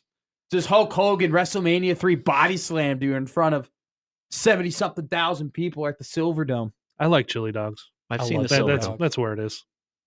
Speaking It's about as dogs, far into that argument as I'll go. Speaking about dogs, Nebraska has dipped in the transfer portal big time this offseason. What's the number at 16 right now? I'm probably going to get up to 20 probably when we're all said and done, and at the official start of next season when they will take on the Cincinnati Bearcats at Arrowhead Stadium. Yeah, 16. Good job. I'm predicting a sellout at Arrowhead. Well, yeah, whatever tickets they make available. It'll Yeah. be- Wait for the Nebraska-Cincinnati game? Yeah. Yeah, Oh, that's for going to sure. be that's easy. Yes, For that'd sure. be sold out. That's Way gonna be to go out on a ledge for that Have one. you? Well, no, I'm just saying. It's still Fans will show up. Well, look, to have a sellout of a neutral site. Look at these Man, it'll college be football neutral. playoff games, right? You're talking about the biggest games of the year You'll for be there. some of these teams, and the college football playoff, and they're not even selling out, which I think is a major problem with so many games in the schedule now, because you have fans of Notre Dame and fans of Ohio State and fans of these other big teams who are like, I don't know if I really want to go to this game, because if we win this game, I'd rather go to next game. And so now they're playing chess, not checkers in their head, trying to figure out where they want to spend their money. And then what happens when their team loses? They don't go to any game. It sucks. Well, and that's why you expand to 16, and the first 3 rounds are on campus. FCS has got this figured out, guys. I don't think there's any debate. There's no debate that the People will first come, 3 Ray. rounds They'll come to or the Brookings. first 2 rounds have to be on campus. You must put the first round and the quarterfinals on campus. I want And- semifinals on campus too. No, Because what I don't want, because right now the way you have it for like Ohio State, cool, you were at home. And then you had to go to California. And then you had to go to Texas. And now you have to go to Georgia. I just think that the whole thing with It's not even about the team. It's about the fans to go to these. I don't like the semifinal being at home, just because college football every year just gets closer and closer to the NFL. And the thing about college football is that there used to be a uniqueness to it. It used to be a different game than the one that we watched on Sundays, with the clock stopping after first down, with there being no 2-minute warning, with a mirage of different rules and intricacies and whatnot. So playing And on now- campus makes it too NFL? I just like how the Not the pain semifinals part. in college are just at neutral sites, and that's how they've been, and that's how we've been doing it as tradition for a little, like, over 14 years now. We're close to it, and I think it started in, I don't even know. But anyway, like in the NFL playoffs, like every game is played at home or away, except for the Super Bowl. I just think it's unique in college football that the semifinals are played at a neutral site, and I think it's good, and then just keep it that way. Well, yeah, because you're not going to play an NFL playoff game at the Big House. No. You're not going to play it at a neutral site. They're not going to go play it at the Rose Bowl. But all I'm just saying, though, is that, it's not a laughing matter. I'm just saying it's just like college football has had this tradition that the semifinals are played at a neutral site. Let's just keep it that way. Well, they've also had the tradition with these bowl games. No, and at one point, the bowl games made sense because that was the only time you went and you played this postseason, this exhibition, and it was this determined how the end of your season went. I think this is a splitting hairs argument that doesn't really matter at the end of the day, whether or not you play the semifinals at a neutral site or at home or on the road. I think it's better. It's better for the fans and getting the fans there. I think it's much better for the environment if they just play the quarterfinals. Because you were talking about getting the people there. That's tough. Yeah. And so getting the people there, if that's the one thing you're concerned about. Yeah. But that's because play them on campus. But we've been doing the two different neutral site games since the dawn of the college football playoff. Good for a decade. Yeah. It's good. It's worked. It's fine. It's just when you add another neutral site game and then you also have the Big Ten championship, these conference championship games that are also on neutral sites. It's just these neutral site games keep stacking up. I just think the quarterfinals should be on campuses. I don't have any problem with the semifinals being on neutral sites. It's neither here nor there. Look, one team that the goal of Nebraska football, and it's not that bad of a take.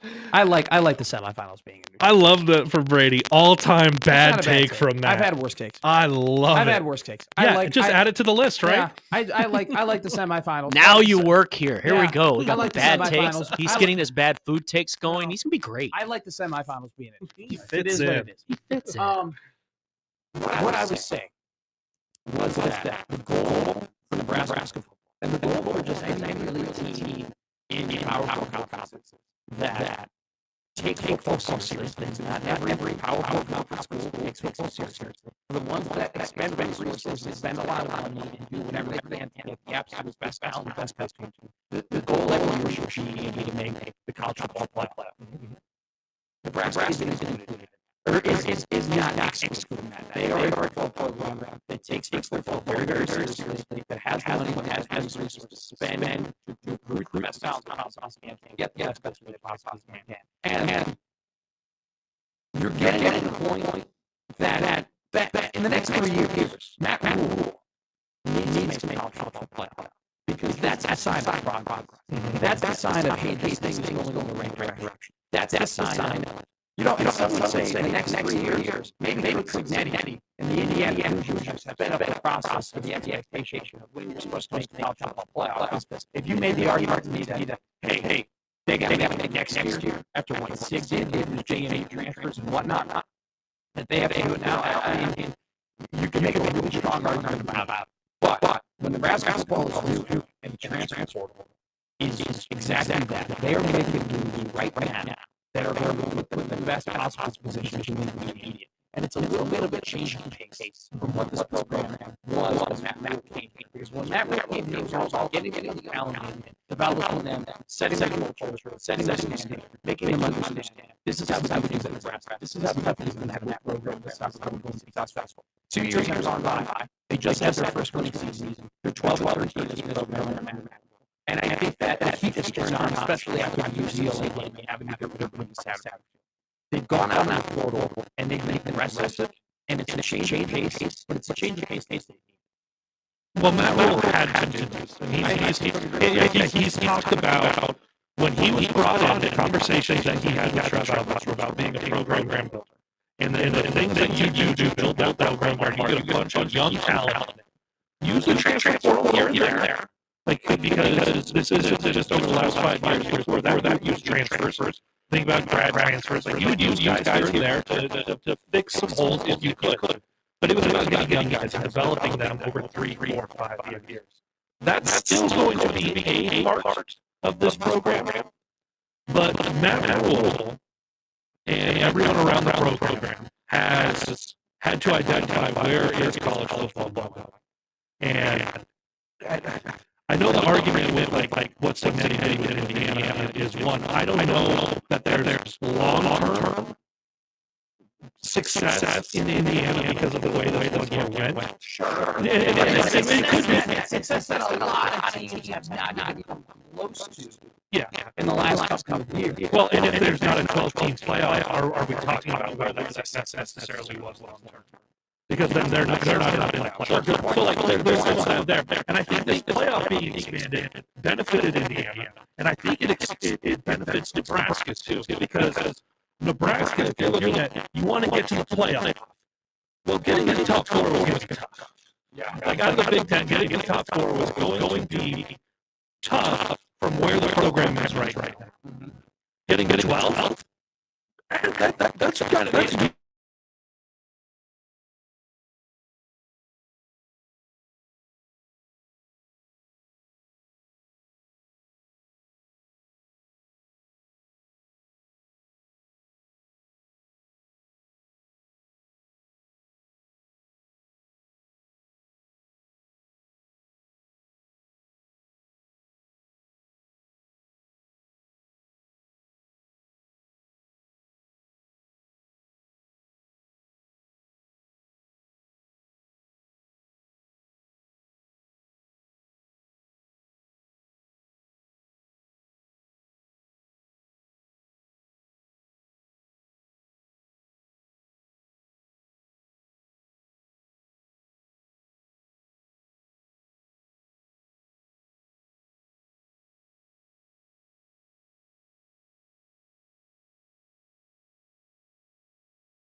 necessarily had these portal windows before. And revenue sharing starts this next summer. Yeah. So all of There's these changes some teams are that happening. begging to have that too. So we're still going to see what Nebraska's 105 looks like to get into this next fall. So there's still going to be a lot more movement have to go on. And we're going to see what Nebraska does as a university for its athletic department. Creighton's going to have to do this. Omaha's going to have to do this. Yes. What are you looking at for your split? How are you doing the percentages, however much money you have? Nebraska's going to have more than Creighton. Creighton's going to have more than Omaha. That's just the way it works with the size of the schools and what conferences they're in. For Nebraska, you're looking at, what, $22 million? What is the percentage of that that's going to go to football? At the end of the day, what this all is always going to come down to, no matter how you slice it, is coaching and player development. Okay? Yeah. It just... Because you can't just go get 105 guys in the portal. Like that, you can't on this thing consistently. Consistently is what I'm saying. Look at what happened to Alabama, right? Alabama had a highly touted recruiting class. Wrong team. Florida State. Okay. Florida State begins the year as a top 10 team, and one of the reasons they began the season as a top 10 team, even though that they had lost a lot of talent, was because they had a great transfer portal recruiting class. And that they had grabbed a lot of the guys who were leaving Alabama when Nick Saban left. And they go out there, and despite the fact that they had a ton of talent, they ended up not performing at the manner and they should, because I blame the fact that they just didn't have the talent, the coaching to do it. They had all the talent to do it, but they didn't have the coaching and the development to do it, which is exactly why they looked at Nebraska and said, "Hey, Tony White's done a great job at developing guys." They also made the wrong decision at quarterback. Oh yeah, DJU for sure, but. They looked at Tony White, and they looked at Evan Cooper, and they looked at Terrence Knighton, and they looked at their resume and the things that they'd done at Nebraska and said, okay, these guys, not only are they good recruiters, but they're dudes who can take talent.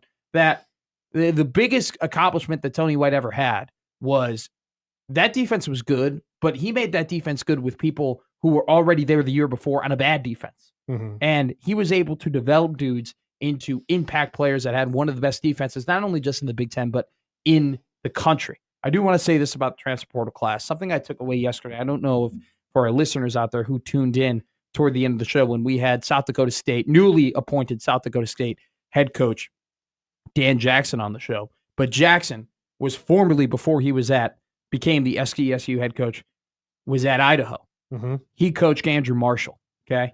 And hearing him talk about Andrew Marshall and the impact that he had on the Idaho team and how he thought so highly of him. I'm now on the Andrew Marshall train.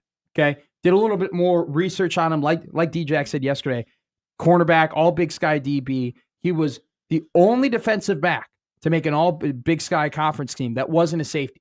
Okay. He was the only corner who was a DB all conference player, 72 tackles, 1.5 tackles for loss. But listen to this. And this is what this team needs. We talk about chasing three. We talk about winning close games. How do you win? What is the one thing that you need, Caleb Henry, to win close games? Specialists and special teams. He had 9 kickoff returns, 373 yards, 1 touchdown. He averaged 41.4 yards per return. He also returned 14 punts for 150 yards, 10.7 yards per return. Oh, he also had a touchdown too. Dan Jackson comes on the show yesterday, Jimmy, and goes, do you know what the crazy thing about this guy is? He wasn't a specialist. Our guys got hurt. We just threw him back there. And we said, hey, man, Andrew, go and catch the ball. And he caught the ball, and he just ran. Wasn't even coach. Wasn't all this proper. No. Just stood back there, caught the ball, made some plays. Mm-hmm. I know it's the Big Sky. I know it's the FCS. But it's just the little things. It's the little details. It's the little stuff that wins you games. And recruiting guys like that who are animals on the defensive end, but also just impact players on special teams is massive. And so I think that, look, there's really not a ton of word right now in terms of who's going to be the special teams coordinator. I know we're still kind of waiting. That's the last, I think, big news we're going to get from Nebraska football outside of maybe a transfer here and there that they're still competing for before we get to spring football. But, man, if you're the special teams coordinator, you got to like what you're working with when you come into the situation. Yeah, and I think this is part of the new formula in the way you attack the transfer portal. Now, there are some guys that Nebraska has grabbed that are guys who either didn't play or didn't perform a whole lot. But when you look at grabbing some guys, like from Idaho, like the Sun Belt Defensive Player of the Year, like the long snapper from New Hampshire, those are guys that have performed well. I want those guys maybe over somebody who hasn't performed as well and played 3 years at a big school. All righty. We're going to catch a break here on Gary and Matt on 1620 The Zone. Coming up, we're going to talk about the Omaha Mavericks and their massive game against Denver. They're looking to break 2 program records tonight in Colorado. Coming up next here on Gary and Matt.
Massive game for the Omaha Mavericks tonight. Gary and I talked about it yesterday. Currently mocked to be in Dayton for the play-in game. That'd be massive. It'd be the first time. So Summit League is a one-bid league. So if you are to make the NCAA tournament, that means you've won the Summit. Omaha hasn't done that.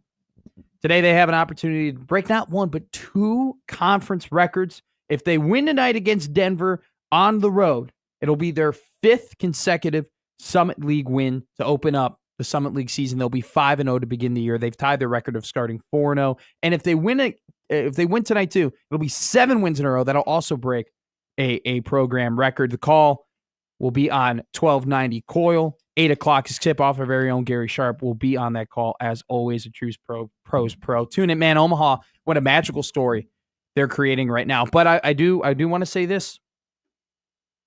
Bit of a trap game tonight. On the road, they're playing the Denver Pioneers. Not the Nuggets. It would Colorado. be up for the Nuggets. Denver, 6-13 to begin the year. 0-4 in the Summit. You'd think after Omaha took down not only just the top team in the preseason poll for the Summit League, but the second best team in the preseason poll for the Summit League, that this will be an easy cruise through victory. I don't know, man. I get it. Don't play with your food. Just get out there and jump on them. Get out there. Get on them early. Bring your own juice a little bit. Keep it rolling. I mean, hit up the dispensary on the way to the game. These guys are playing the best basketball so far this season. And you got to credit Coach Chris Crutchfield for purposefully having a really, really tough beginning of the season, having a tough non-con schedule, putting these guys on the road over and over again. I'm sure. Look, Gary talked about how just even for him going to the games, it was tough on the road. I can't imagine how it was on the players, but it's made them tougher. It's made them ready for the Summit League schedule. They've put themselves in a prime position to put themselves in the best position to win the Summit League tournament, to go to the NCAA tournament for the first time in program history. I mean, it's a massive game tonight. Records can be broken. You want to see Cam Thomas continue the trajectory that he's been on for the last couple of weeks. J.J. Watt continue to be the incredible floor general scorer he's been for the last couple of weeks. And as always, it just comes down to Markel Sutton. You know, a Chris Crutchfield guy, came in with a program with Crutch, developed into a star, has taken over that Frankie Fiddler role, and they're rolling. And they'll look to continue it tonight. 1290 Coil is where you'll find the call. 8 p.m., listen to our guy, Gary Sharp. Mavericks take on the Pioneers. Coming up next, we'll dive into another team in Nebraska playing college basketball this week, and that's the Nebraska Cornhuskers as they take on Rutgers tomorrow at PBA. You're listening to Gary and Matt on 1620 The Zone.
Heck yeah. You just keep it rolling with the bangers, Jimmy. Banger after banger after banger after banger. You're listening to Gary and Matt on 1620 The Zone. Matt McMaster, Gary Sharp, typically my co-host, out today and will be out tomorrow as well. Here in spirit. He is on the road getting ready to call the Omaha Mavericks when they take on the Denver Pioneers. Mavericks, like I said last segment, looking to break 2 program records when they're 5th in the row, or 5th in the row in the Summit League, 7th in a row overall. Chris Crutchfield has got the Mavericks rolling, and they looked at, like I said, bit of a trap game. Denver 0-4 in the Summit League, 6-13 overall. You're on the road. You're playing your best basketball. Definitely got to bring your own juice for that game. But, man, the Mavericks are churning, and they're putting themselves in the best position to do something they haven't done before, and that's make the NCAA tournament. Hey, I got a question for you. All right. Caleb Henry. All right. And Jimmy Chavez, as always, on the ones and twos. What did Tuesday, has Tuesday always been just an awesome college basketball night? Because ESPN did have Super Tuesday. Yeah, I was going to say, that's been a thing. Okay, I'm just making sure. Good old days. Because let me tell you something right now. We don't sit down and watch. Jimmy will know this more than Matt, maybe a little bit. But early Big 8 used to have 8 teams. I know it's always been, but yesterday was one of those things where I'm like, man, I know, but it's great. I'm talking about late play 90s, basketball? Early 2000s ESPN, and you turn that on a weeknight. Oh, that hit different. The Big 12 game with Ron Franklin, rest in peace. And yesterday hit different. Well, FS1 with that triple header was solid. Yes, that Big East triple that was good. So I'll say this too. It's like, man, with the NBA product slowing down and your superstars that have just had you glued to the TV for the last decade slowly getting older and older, and Adam Silver doing a terrible commissioner job and just having these young superstars just not be that likable overall, and the game just not being overall, except for Hector Banana Bread. You guys are in different parts of the internet than I am. Okay, fair enough. Victor Wembanyama. Oh, okay. I was like, I was about to bread. say, yeah, that's your guy. I've known a They've couple of they've Hectors. updated one of his nicknames to Hector Banana Bread. Like on Sports Reference. I'll tell you guys. Yeah, it's sometime. It's a completely different off the brain rot. off the road. It's brain rot, not meant for 1620. But regardless, no, that's 16. Hector Banana Bread. That'd be a great alias. There's some brain rot that's meant for 1620. Hector Banana Head probably isn't. Banana bread. Banana bread. Whatever you call Get it That's right. a different thing. Regardless, as you were saying, college basketball, I think, is in this time of the year. When football's over, I'm going to say pretty confidently and pretty boldly that I think it might be the most popular sport even outside of March. I think there's it's a college basketball. What outside of when the NFL is done, when college football is done and the NFL is done, what are you turning on first? Are you turning on hockey, the NHL? Are you turning on the NBA? Or are you turning on college basketball? I turn on NHL when they get to the Stanley Cup playoffs. Yes. I will turn on the NBA when they get to the finals. And now maybe I'm being biased here because turn we're on in the a NBA college, if I could actually watch games. You're I know. not wrong. There's so many blackouts here. It's ridiculous. But I'm just saying, it's like I think it's like the ERCOT in Texas. It's like regional humor down there. Yes. It's almost as if this college basketball, just because of the fall of the NBA product, the more look, we're talking about college sports, and I know it's football, but we're talking about college sports more than ever now. It's constantly in the news. We're constantly talking about it. I'll play with you, Matt. I'll watch a college game after the that big Monday after the Super Bowl. Maybe the MLB. If you're really into baseball still has its diehard fans. Yes, but when baseball starts, college basketball's over. So who cares? So it's not even especially a conversation. At this station. I will talk. I will That's watch a compliment to a everybody. college basketball game over any other thing outside of football, and I think that's massive for the sport. And it's growing. It's a faceless sport. But yesterday, and I think it'll get better by the way, Matt. Me too, because of the revenue sharing. Yes, and being able to, and NIL has helped some of this already, but being able to keep some of those guys not to a one and done, to a hey, you had a pretty decent year. Mm-hmm. You're projecting mid to late first round. You're not going to be any good in the NBA. Stay here. If you come back, your team is doing that. Jimmy. We'll pay you good. They've been doing it forever. But you come back. Do you want to be top 10? Mm-hmm. You don't want to be 15, 16. Can you be 8? It's not even that. It's more so because the NBA, money. another year adds on, that kind of lowers your stock. I mean, they want you to be super, super young. It's more so to do with this. Look at a guy But like yeah, Hunter. I mean, if you're 20 versus 19, that's not. Yeah, but if you're 20, if you're You still get 21, X's if on you're your hands when you 21 go out. compared to 19, that's Right, and that's different. That's different. I'm That's talking more- about the one and done top guys. Sure. But there's sure. a lot of middle of the pack guys. Maybe, but that- it's more that are so, gonna be I kept think it's around. more so about getting your bag than it is about getting drafted. Because look at a guy like Hunter Dickinson. Mm-hmm. Hunter Dickinson is a guy who could have gone in the draft. Okay. But when you're looking at it, I'm sure Bill Self told Dickinson, look, man, you can go, you can get drafted. You can make money, but you ain't going to play. You ain't going to play. It's going to be, look at Luka Garza. You stay here. Luka Garza for 2 straight years was the by far, bar none, unequivocal best production player in college basketball. And he's on the bench of the Minnesota Timberwolves, just riding the bench. And that's what he's been doing for the last couple of years. And he got, by the way, Josh Selby. he got drafted in the second round by Detroit and then had to fight for his life to just stay because on. of Detroit. Yeah, just that in general. But had to fight for his basketball life to stay on a roster in Minnesota. Mm-hmm. Guy like Hunter Dickinson, Self goes, man, look, just stay around here. We'll pay $4 million. Same thing with AJ Storr. Oh, the freshmen will love you. AJ Storr. AJ Storr's another guy. Yeah, the Hawks gonna love you. No, they won't ID you. But that's what college basketball is building. Shout out to you for knowing your Lawrence. Thank you. I had a buddy, good friend of mine over at ESPN. Shout out Justin Pottinger, great dude. Shout out Chris Berman. He went to KU. That's nothing to do great with day it. yesterday though in college basketball. Illinois had KJ back. He had 21 points. They destroy Indiana 94-69. Woodson's done.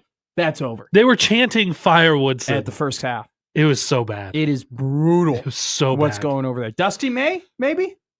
One and done in Michigan? Straight over to Indiana? You think Cuban drops the bag? You think, I mean, look, he got Archie out a couple of years ago just to bring in Woodson. Woodson's now done. I don't know what the buyout is on Woodson at this point. I haven't dove that deep into it. I got to think that it's probably not that big because Mike's been there for a little bit now. Man, Dusty May. Dusty May could be. I feel like Indiana fans were calling for Woodson to get fired last year and to bring in Dusty May. And now Michigan is on the road, minus, outside of Illinois, of cutting down the nets at the Big Ten tournament. Yeah, Indiana, and this isn't like the first time this comparison's been made, but Indiana basketball is going through a Nebraska football issue. They have been. Like that's just what it is. You had so much success. And the expectations were there, and you had a legendary coach, and then it just hasn't matched. You've had like a hit here and a hit there, but now they're going through with their head coaches the cycle that Nebraska is hoping is being broken with Matt Rule. But that's where we're at in the cycle for Nebraska. It's you have all the hope, you hire the coach, you have some patience, things start to go wrong, you yell for the firing, they wait around another year, then you buy them out and you hire another one, then you get to the hope. Sounds like the Bears. Man, there's a lot. Dusty May to the Bears? There's a lot wrong with the Bears. Hey, they probably interviewed Dusty May. You see the Omaha Storm Chasers? Winners win. Manager got interviewed by the Bears. That was a really good joke. Just because you brought that up, shout out Storm Chasers. I won the bobblehead bundle. Nice. All right, Marty. That was so much fun. I was so excited for that. My daughter's playing with the little tsunami one. I think that's awesome. I've never been to a Storm Chasers game, but I'm going to have to now. Shout out natural disasters. Shout them out. Okay. Talk about a natural disaster that happened on Sunday. Nice. When Nebraska went to Mackey Arena and got the ground shook from under them. That was I don't even think it was a natural disaster. That was an unnatural disaster of a performance. And a beautiful disaster. They came out in the first 4 minutes, and very rarely do you see a team play the first 3 minutes of a basketball game, and you go, man, it's going to be a long afternoon. But that's what happened on Sunday. Luckily for Nebraska basketball, they go from being the superstars on Sundays to the Monstars. What a call. From the superstars on the road to the Monstars at home. Well done. They play Rutgers, who's been on a bit of a streak now. They beat UCLA. Big Ten superpower. Hashtag broken. Hashtag fraud watch Mick Cronin. Hashtag atmospheres don't matter. Hashtag my team sucks at basketball, Mick Cronin. Everybody's soft and entitled. Is Mick Cronin now? Like, he is easily top 5 hateable coach in college basketball right now. Oh, The way he has acted over the last month, for me, easily top 5 hateable head what a coach. crash out. What an absolute crash out. And it's not even the comments about Pinnacle Bank Arena. Okay, whatever. It's a hypocritical stance to take because he has said before how much he likes certain environments. Whatever. Well, he lost. That's why. But to go out and trash your team the way he has, and then to be in a game that's not even over yet. It was within 7, and he gets tossed. Yeah. Like, what? Oh, I was done. I want to get out of there. Welcome to the Big Ten, buddy. None of us are getting calls on the road. Like, welcome to life in the Big Ten. Hello, darkness, my old friend. Jeez, Mick. Just like a top 5 hateable coach. And I hope nothing but the worst for UCLA going forward because of him. Something though, it's like when Nebraska beats teams, these teams just kind of fall off a bit. I mean, it happened last year too when they beat Wisconsin, when they had the massive comeback against Wisconsin. Wisconsin absolutely collapsed. Nebraska's the Black Widow, the Big Ten. Okay, maybe. Here's this though. So Nebraska ball coming back home tomorrow. Yes, has won 20 straight at home. Last week, those games were not at home. Since Nebraska was ahead. Yes, in Iowa Give City. us the stat. Nebraska was ahead in Iowa City by 15. By 15. They had a 4-on-none break. It was not great. But Nebraska has been outscored.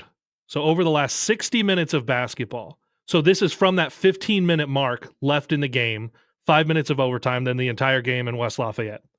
Nebraska's been outscored 157-96. Purdue scored over 100, by the way. So 60 minutes of basketball, not as much as Purdue scored in 40. Iowa and Purdue threes over that time, 28 for 49. Nebraska's three-pointers over that time, 9 for 36. Jeez. So let's talk about this. So there were open shots that Iowa took, but Peyton Sandford made some really, really tough shots. And yes. So I think just kind of what happened against Iowa was a mix of questionable defense at the end, but then also just Sandford going on an absolute heater and bringing Iowa all the way back. And then the fact that it was so embarrassing, Bryce Williams made what should be recalled as the play of the year, essentially, when he hit that three-pointer center in overtime. And the fact that they came out with no energy was absolutely embarrassing. Well, by the way, in the last 70 seconds, he hit 2 threes. Yeah. Because he hit a 3 before that I also. know. And then he hits that at the buzzer and then just nothing in overtime. Also, and you're right. And get to Purdue. And Nebraska shot 50%, by the way. Oh, yeah. Got blown out and shot 50%.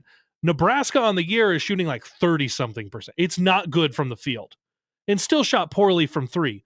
But if Nebraska would have shot in against Purdue like they had shot most of the year, that game could have been so much worse than it already was. So let's talk about this. Is it a big brain play from Nebraska to be terrible on the road?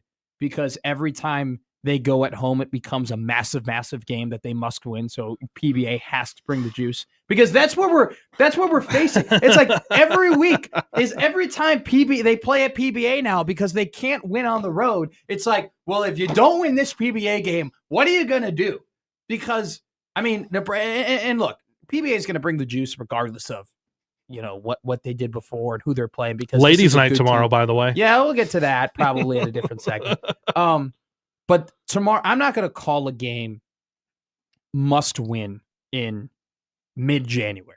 On January 15th, I'm not going to say that you have to win.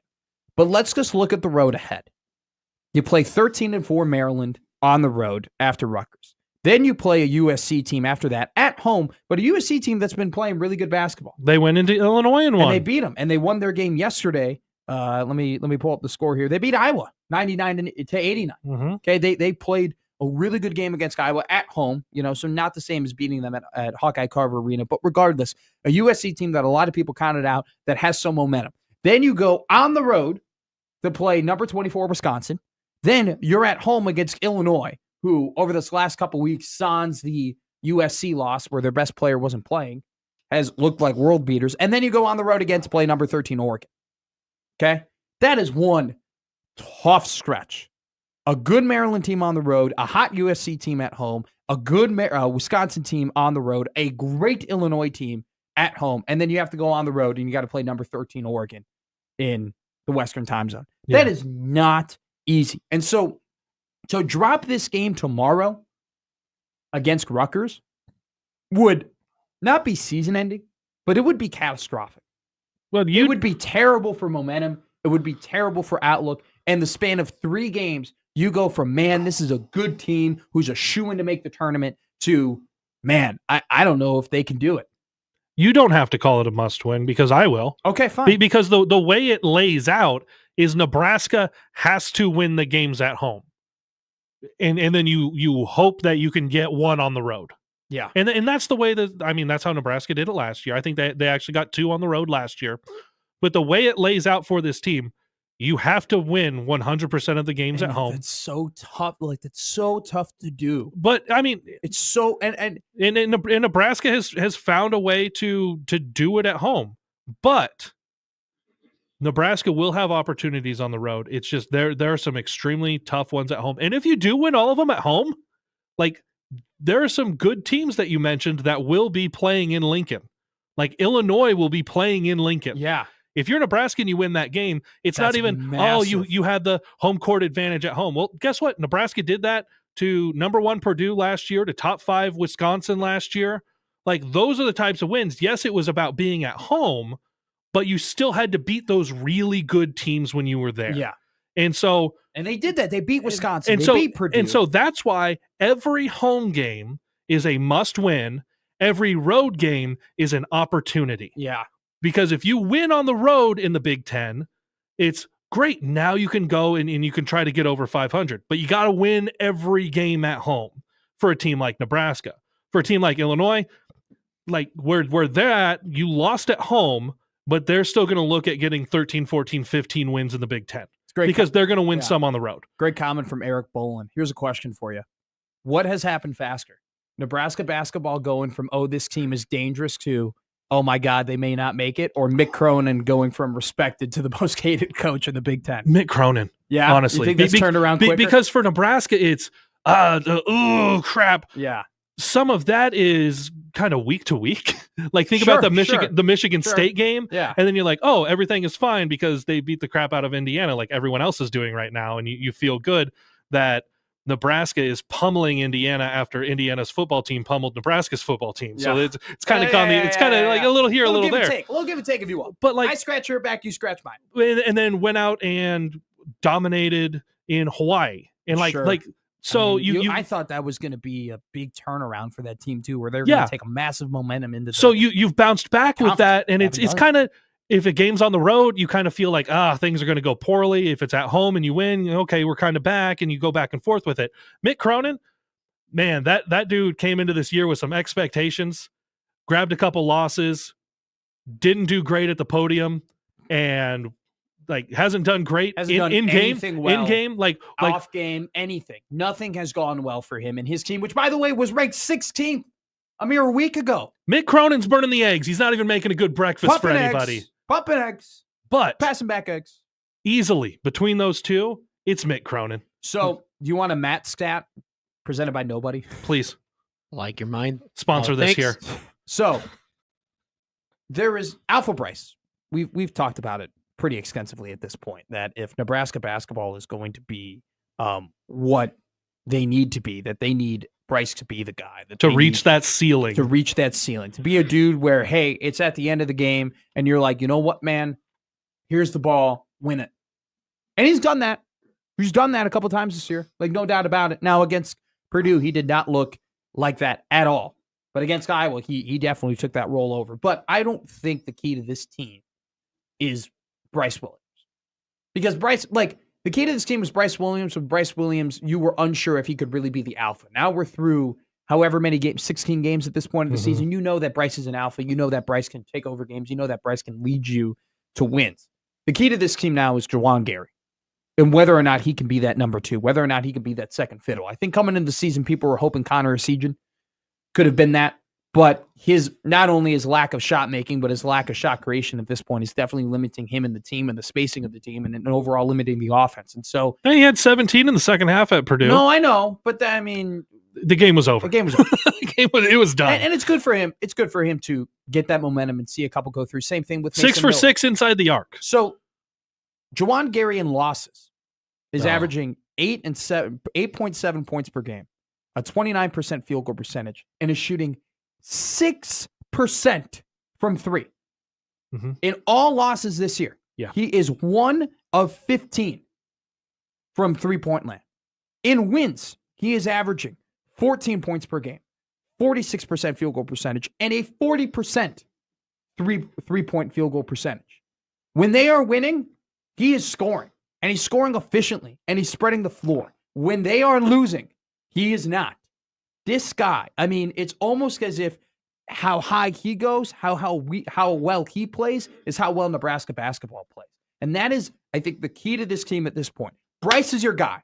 Bryce has proven it. Bryce is the dude. Okay? More times than not, 85 to 90% of the time, you can trust that he's going to show up to a game and he's going to lead you to water. Okay? And all that Nebraska basketball has to do is drink it and come out with a victory. Okay? They need another guy. They need that second guy. And Juwan Gary, when he's playing well, is that second guy. And when he's playing well, what are they doing, Caleb? They're winning games. Yeah. When he's not playing well, they are not winning games. Well, he's got to step up, and he's got to play way better, not only on the offensive end, but on the defensive end as well. He did not look good on defense against Purdue. Well, nobody looked good on defense against Purdue. So I would say sans West Lafayette, Juwan Gary has looked good defensively. Yes. It's like the rotations didn't look good. They were slow. Second half at Iowa was slow. It was really soft on the rotations, getting out to shooters. There were some that were contested, and you're like, okay, that guy's just on fire. But against Purdue and against Iowa, the last couple of games, Juwan Gary has looked way more Angel Reese than he has Juwan Gary. Yes. I made that comparison. That's what it was. And it just looks like he's chucking, man. Well, how is Purdue guarding Juwan Gary? They were saying, hey, if you want to take those threes, go right ahead. We're gonna live with that. And then Juwan will get a rebound inside, clank it, rebound, put it in, and you're like, great, he got 2 points and 3 rebounds. But it didn't need to get to that point. He shot 33% on that possession.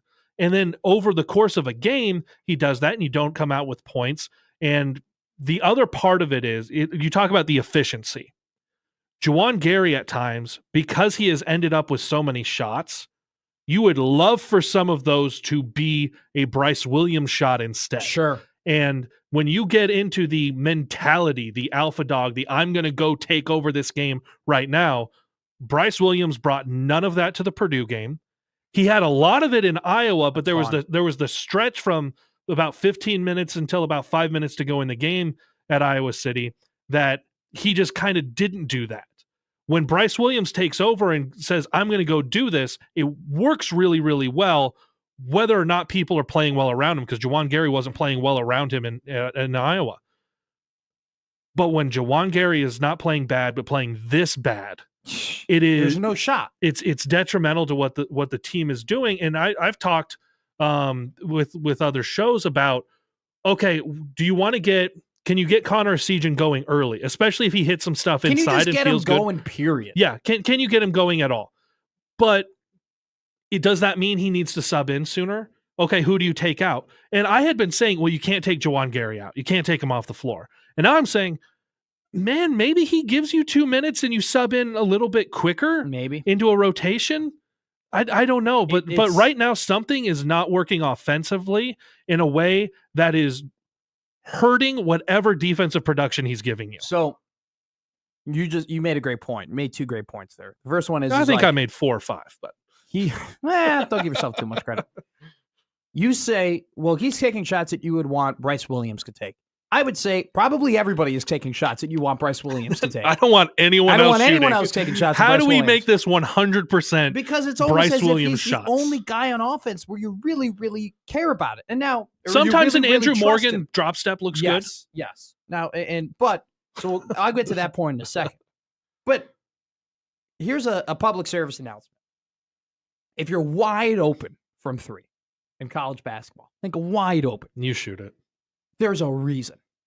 There's an absolute reason why you're there. Well, you saw it in the Creighton game last night. Why is Kalkbrenner standing 5 feet from the basket? Yeah.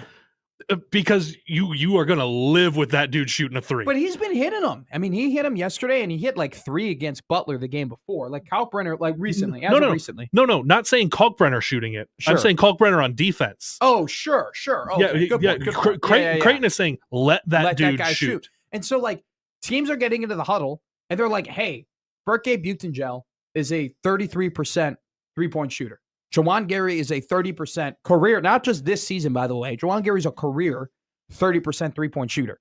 We are going to live with them taking threes. It's a successful possession if those guys shoot threes. It's a little bit like how Nebraska plays defense to a certain extent, where there are certain guys where they are totally okay with them taking threes. And you know what? If you're going to make them, it's your night and we're going to lose. They're not really letting Berke take threes, though. Yeah. They're not letting Berke get going offensively in the same way where they're sagging off of Jawan and saying anything outside of the lane you can go ahead and do. But with Berke, he has the scoring. He is being guarded differently than Jawan. So sure. On your point, I'll push back on Berke because they know that he can get going.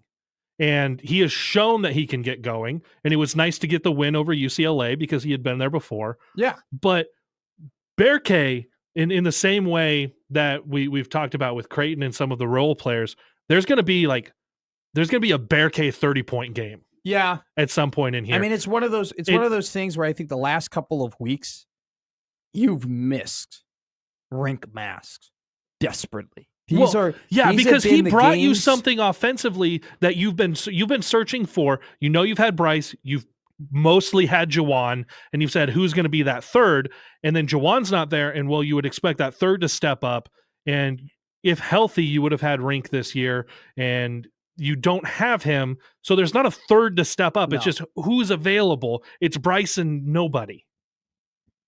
I mean, it's funny too, and we'll continue this conversation on Gary Matt here on 1620 The Zone, but the starting lineup is the starting lineup, and there's a lot of conversations whether or not that's going to change. I'm going to have you make your closing lineup, though, for Nebraska basketball. Not about who starts, who finishes. And we'll talk about how there is probably a stark contrast between who you want on the floor when the game matters and who you want on the floor when it tips off. But, hey, you're listening to Gary Matt here on 1620 The Zone. Don't go anywhere.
Okay, isn't it like how embarrassing is it that I don't know this song?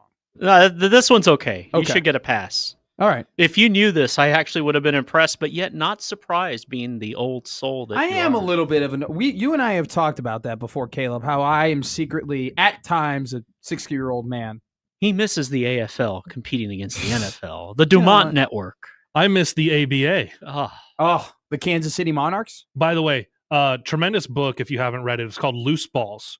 It's about the early days of not a warm studio in here. That's what it is called.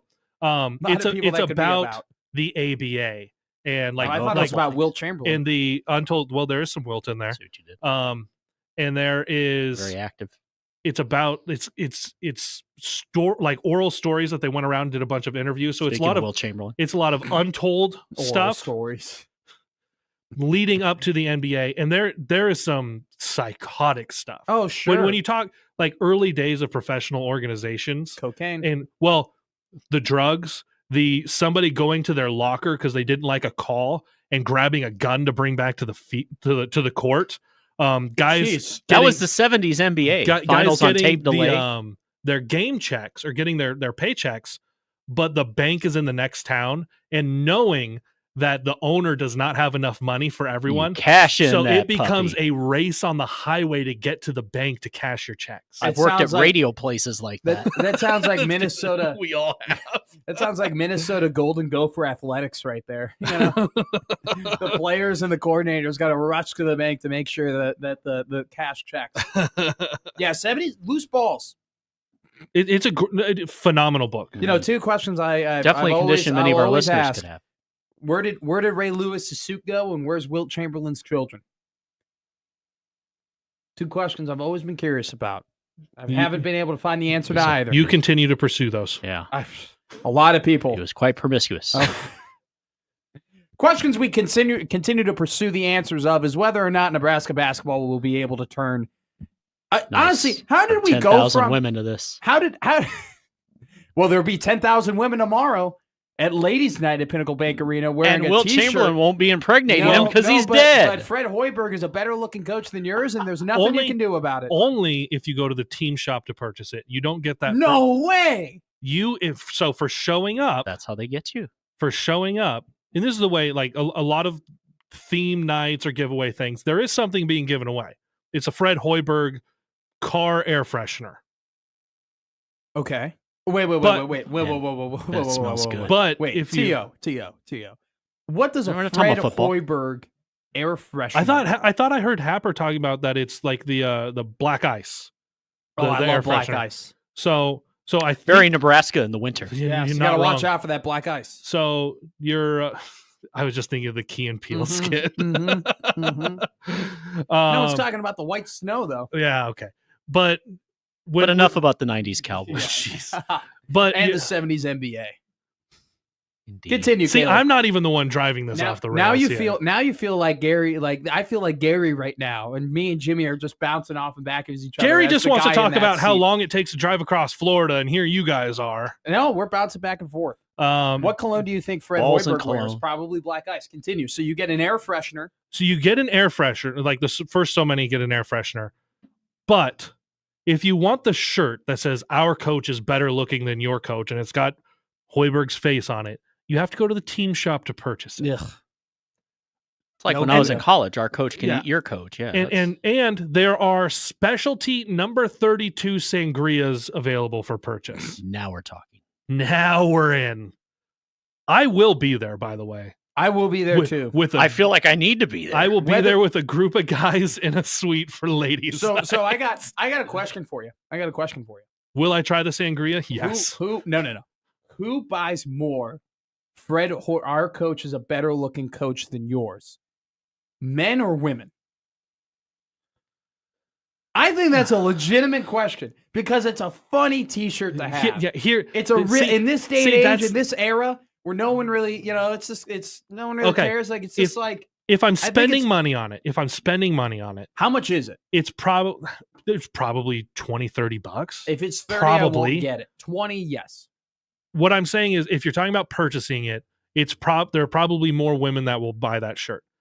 That said, if it was a giveaway and they shoot these out of the t-shirt cannons, I am fighting off children for that shirt. All right. What do you fight? I don't care if it is in a medium. I am throwing that shirt on. You can dress like TJ. I will wear that to the gym. Who Absolutely. Who do you what do you think gets more of a fight if they're throwing these Q-shirts out in the crowd? The Chick-fil-A gift cards that they drop from the ceiling? Those are fun. Or those cows. Or I almost got one. Shout out cows. Dude, I was right under one. I was planted under it like Marlon Bird under a fly ball. I was ready for it, and this dude just jumps over the rail and just snatches it from me. It's called Want To. Yeah. Roy Williams once said that. About the right want here. to. I was good. Kirk and Nick have the want. Are you sure it wasn't Dennis Rodman sitting there? Okay, so he saw it come out of the rim. Bang, that was this way. A little bit there. When Larry Bird shoot it, spin this way, go that way. And like beer clothesline Parrish and fought. When the Huskers shoot, it probably goes off the back rim, and they probably could use a Dennis Rodman to pick up that basketball and throw it back out to the 3-point line where they'll probably miss it again. Would be helpful. Would be helpful. I could use Mahorn. Okay. Give me your closing lineup. Okay, so because the starting lineup for Nebraska basketball is as it stands is Riley Worcester, Bryce Williams, Juwan Gary, Burke Buchtigel, and Braxton Mead. Saying who's your 5 for the last 3 minutes winning time? 5 in the last 3 minutes, and we'll say for this sake, it's a 4-point game in either direction. In either direction. Okay, so roof is closed. No, yes. No customization. No, like, well, if it's here, it's there. If it's no. This is just, it's a 4-point game in either direction. You have to put your winning lineup. It's winning time. It's Reggie in the Garden. Game's in doubt, and there's 2 minutes to go. 2 minutes to go. Cool. I'll say 3. We'll say 3 minutes. 2, 3, whatever. You're out of the last media. So I was going to say, you're under the under 4 media timeout because you're probably going to ride that lineup to the end. Well, here's your guaranteed. Bryce Williams is on the floor. Yes. You heard it here first. Okay. Where do you go from there? Sam Hoiberg is on the floor. That was my second answer, too. He's got to be. See, like you get down to 3 minutes. Things happen. Like he's going to be on the floor now. And by the way, Sam is making threes. Yeah. And if Sam becomes, I've talked about that before too. We're not ready to have this conversation. He kind of needs to hunt his shot a little bit more. He did it against Maryland. Do you remember like a couple games at like? I think it was like maybe his third game after he got entered into the lineup because Bandamel got hurt and Juwan got hurt and back-to-back games essentially. He goes to Maryland and he just is on. I think he scored 15 points. It probably still is his career high maybe. I mean, Sam is turning in these last couple games, making the threes, watching it go in the net. He's gaining a little bit confidence. Maybe he was getting it to the hole a little bit too much, okay? But at the same time, I like that he's trying. I like that he's doing it. Because we're not ready to have the conversation that Sam Hoiberg, if he starts to become this 3-and-D guy and can consistently knock down shots, could be an honorable mention caliber player in the Big Ten. His dad was unstoppable, man. If he starts to make shots, because that's how good he is on defense. So was Allen Iverson. I know. I'm telling you right now, Sam Hoiberg is a winner. He's a winning player. He's a dude. This program doesn't get turned around in the manner that it has over the last couple of seasons if he doesn't play at the caliber that he's had. And maybe the best thing, one of the better things that's happened to this program is that Gary and Bandamel went down 2 seasons ago so Sam could get his shot and develop into the player that you and I are sitting here and talking about wanting to be on the court in the last 4 minutes down 2 or up 2. Well, we saw... That's a sentence no one would have said 3 years ago that you want Sam Hoiberg out there in the last 4 minutes of the game in a close Big Ten matchup. But that's the player that he's developed into. Well, not only is he a guy you want out there, he's the second guy that we were going to mention. Well, yeah, because I can fill in from there. Yes. Is what it is. Now, here's what I'm doing probably is depending on if Sam's got 4 fouls. Yeah. That was a major mistake they made in that Iowa game, keeping him out there and letting him foul. If Sam has 4 fouls, I'm probably running a substitution with Juwan to get on the floor. Sure. And because he might be on the bench out of those 5. But like you can figure out that rotation. But Raleigh's going to be out there to handle the ball. Burke is going to be my big out there. Okay, so you have Burke, Sam, Bryce, Raleigh. And depending on where some things are, Juwan might be that 5th. As a matter of fact, he's as a matter of falling fact, that as a far matter of down. fact, Jawan's probably that fifth. But depending on where the game is and like some of the matchup, it might not be Jawan. It might be Andrew Morgan.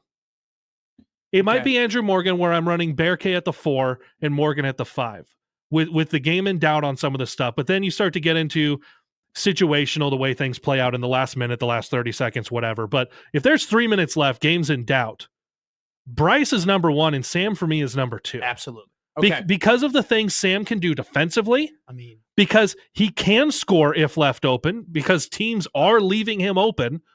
Corner 3, but you're also getting corner 3. He can he can handle the ball. Yes. And there's so many times that he doesn't look for his shot. He dribbles through the lane and I'm like, dude, turn, you can make a layup. Like just turn around. Don't dribble all the way through. Turn around and you can score. And he kicks it out to somebody. But you're right. That's where this goes, is that your Bryce is going to be out there in winning without time. a doubt. Sam is going to be out there in winning time. And still those next 3 spots. So I'll give you my 3 and then we'll head to a quick break. Yeah. Bryce 1, Sam 2, just in terms of not position, just in terms of order that I think you need importance to be on the floor. Importance to be on the floor. Bryce 1, Sam 2. Yes. I still think you need Jawan. I know that he's been struggling. I know it hasn't been his best stretch of games, but when he's playing at his peak, he is the second best player on this team. Okay? Yeah. And I still think that you're not at the point of the season in Big Ten play where you're pulling the plug in terms of him and his role on this team. You got the team that you got. You're in mid-January. Okay. Where Nebraska basketball, for the most part, barring injuries and maybe someone bursting onto the scene like we saw a couple seasons ago, they are what they are. I would go Morgan 4, and I would go Burke 5. Yeah. And I just think that at this point, when you're 4 minutes down or 4 minutes to go and you're up or down 4 points, you don't necessarily need the second ball handler. You can give the ball to Bryce, and you have enough skill out on that floor with Morgan and Hoiberg and Gary where you can, it's not like Creighton where it's almost as if they can't trust anyone outside of Neal and Ashworth to dribble the ball at all. Yeah. This Nebraska has done a good job where you can put the ball, for the most part, in quick spurts in the hands of guys like Morgan and Gary. So for me, I would go Gary, Williams, Hoiberg, Burke, and Morgan. Now, I like the lineup. Now, the thing that we're missing here, if Connor Essegian is white hot during a game, right, you got to put him in. The question is that now at that point, who are you taking out? Because while I would say, well, Sam is the second most important player, I don't know if you can necessarily run a crunch time Connor Essegian and Sam Hoiberg lineup with Gary, and that might be a little bit too small at that point. If you're running that dual lineup at the end of the game like that, where the other team is going to have dudes who can match up and probably bang down low and expose those matchups. Now, the defense is a little bit more congruent to the fact where they can play smaller and play that little mock-up zone. But I think that's a conversation I have is, where does Essegian fit all in this conversation once he starts to get hot? In your 5, if Nebraska's winning, Connor in for Sam. If Nebraska's losing, Connor in for Andrew Morgan. That's a conversation we can continue to have. Hey, we got a great show still to have. We're 2 hours and 48 minutes into it, but we have a lot loaded left. We're going to talk about the NFL coaching carousel. Things are falling into place. Jimmy and we have teams that are desperately looking for coaches, and I think that the well is running dry at this point for both of us to get coaches we really want. We'll have John Find me Walker. a new team. We'll have John Walker of the Omaha World Herald, Creighton beat writer, on the show. Excited to have him on. I'm pretty sure it might be his first. It for sure is his first Gary and Matt appearance. Might be his first 1620 the zone. He's been on the Happer. Has he? Okay. Well, he's going to be our first Gary and Matt appearance of the show, and then we'll have Brandon Vogel at 9:40. Don't go anywhere. You listen to Gary and Matt here on 1620 the zone.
I mean, the switch up from like what I had to assume was 70s music to now just this.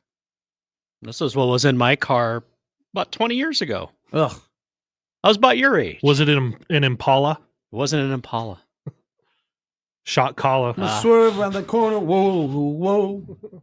Still remember the number. Would you drive? An Impala or a Malibu? What did I drive? Oh, I drove a Cavalier in those days. Ooh. Yeah. What was your first car? It was my dad's 88 Cavalier. This wasn't the same one. Yeah. Gotcha. But that thing could hit something and it wouldn't even barely take a scratch, but it'd take everything out. Because back then, they made things to last. Do you know who's I can just hear this strolling down Mass Street. Do you know who's 2005. Do you know who's pimping around town right now with the windows down? And the Impala or the Cavalier playing this? It's the New England Patriots. Oh, I mean, they are. Robert Kraft has got the windows down in the Impala. He's all about getting the younger people. He's got Rick Ross. He's got Cube. He's got no Vaseline playing in the car right now. I hope he has some Vaseline. Cruising around because the Patriots are right now the clear winners of this NFL coaching carousel. Yeah. Wicked winners. Hot take. And this is me. And this is like, I'm not saying this is for everybody. And this is just my personal preference. I love the coaching carousel more than any other like niche thing in sports that isn't actually playing. No, you like a good hot board. Like I love a coach, all the rumors, flight all the trackers. Talks, this guy's here, how like fans get involved in it. No, the flight trackers are great. Mm-hmm. I love because it's a little bit of a human thing, right? Like everybody knows everybody to a certain degree. Like I'm sure you know people in front offices. I know people in athletic departments. Like you can kind of hear and put together like, oh, this guy came in today and this guy came in today. Mm-hmm. And I heard they really like them. Like it's almost as if the fan and the local media member, despite, not just the national media members, can really get into it and understand what's going on about their teams. The Patriots seem like they are the only winners as of right now in terms of what they've done. They went out, they made a very tough decision to fire Gerard Mayo. It was one of those things where morally, was it right to give Gerard Mayo the keys to this car after Bill Belichick and say, here's a rookie quarterback and a beat-up roster that really isn't that talented. Give him 1 year. Honestly, I don't know I probably should have looked up what the New England Patriots win total was heading into the season. I would probably guess, would they ended up winning 4 games, 5 games? He didn't do a terrible job. Who cares? Cash those checks. Cash those checks. Regardless, Vrabel was the best coach on the board. Outside, sans the maybe Pete Carroll and Bill Belichick rumors that have not come to fruition. Every team is scrambling. Jerry Jones reportedly on a solo mission right now. He is calling up people himself. There is no structure, no interviews, no hope. Nothing. No hope. It's this old man Jerry on the phone. Hey, you want to coach the Cowboys? Maybe Josh is more optimistic than me, but I'm out. He called Dion, reportedly called Dion. Dion even said he called Dion, and Dion said he picked up. Good. Hasn't called let Sark, that train wreck happen. Hasn't called Sark. Hasn't called Kellen Moore. I'm hasn't all called for all Cliff of it Kingsbury. now. Caleb, take it away. Just find something else to do with my Sundays. Unless Jerry, well, actually, I won't even say unless. I'll say even if Jerry were to get Bill Belichick out of Chapel Hill, who cares, man? Who cares? Because I say program like it's a college program. A program in Texas. That program down there in Texas and what they got going on in Dallas right now. It's got issues. It's got issues. Yeah. But I was on Landman. Here's what you can look at. An Emmy. Here's what you can look at. For Nebraska, for the football program, you can kind of point and go, where did things start to go wrong? But since then, November of 2003, you've had different regents. You've had different chancellors who are no longer part of the equation. You've had different presidents. You've had different ADs. You're playing a different league. You've had different coaches. You've moved leagues. Obviously, you've cycled tons of different players. You've tried to break curses. With Dallas, there is one man. Until Jerry Jones is not involved, it does not matter who your coach is. He'll live forever. It does not matter who your players are. He got those Super Bowls in the 90s, early on. Because of Jimmy Johnson. And then said, that's all the equity I need. I've got the money. This is now my show the rest of the way. 100 coaches could win with this roster, and he's tried to hire them all. It does not matter who he gets. It could be Bill Belichick at head coach. You can get Kingsbury. You can get all these You guys. could have Lombardi running the offense and Landry running the defense. It would not matter. Whatever you Bill want. Walsh coaching. Bring all of them in. They'll still finish 8-8 forever. How many franchises? 9-8. 9-8. No. I know that, but they're so consistent. They'll be 8-8. They'll just cancel the other game. 8-1. Yeah, 8-1 forever somehow. Forever. But yes, until Jerry Jones is gone, it does not matter who is running that in any aspect at any level. The with the Galactic Dallas Empire Cowboys. said that about the Emperor Palpatine, and that took forever to dethrone him. Have you ever heard the legend? I wonder how many Cowboys need Ewoks. Wonder how many franchises you can say that about. Nothing's going to change until the owner either sells or the owner is too old to do it anymore. Then again, the Raiders, their owner died, and look how that didn't change. Well, it'd be a great and probably conversation we'll have maybe later in the show about, just the deep and despair that a lot of franchises in the NFL are in. It's probably more than you think. But before we have that conversation, we got a great conversation coming up next with John Walker, Creighton beat writer at the Omaha World Herald, breaking down the pretty big win that happened yesterday at the CHI Health Center when Creighton beat Providence 84-64. That's all coming up next year on 1620 The Zone. You're listening to Gary and Matt.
Big win for the Creighton Blue Jays, who, like we said earlier, Caleb, it was one of those wins where is it a signature win?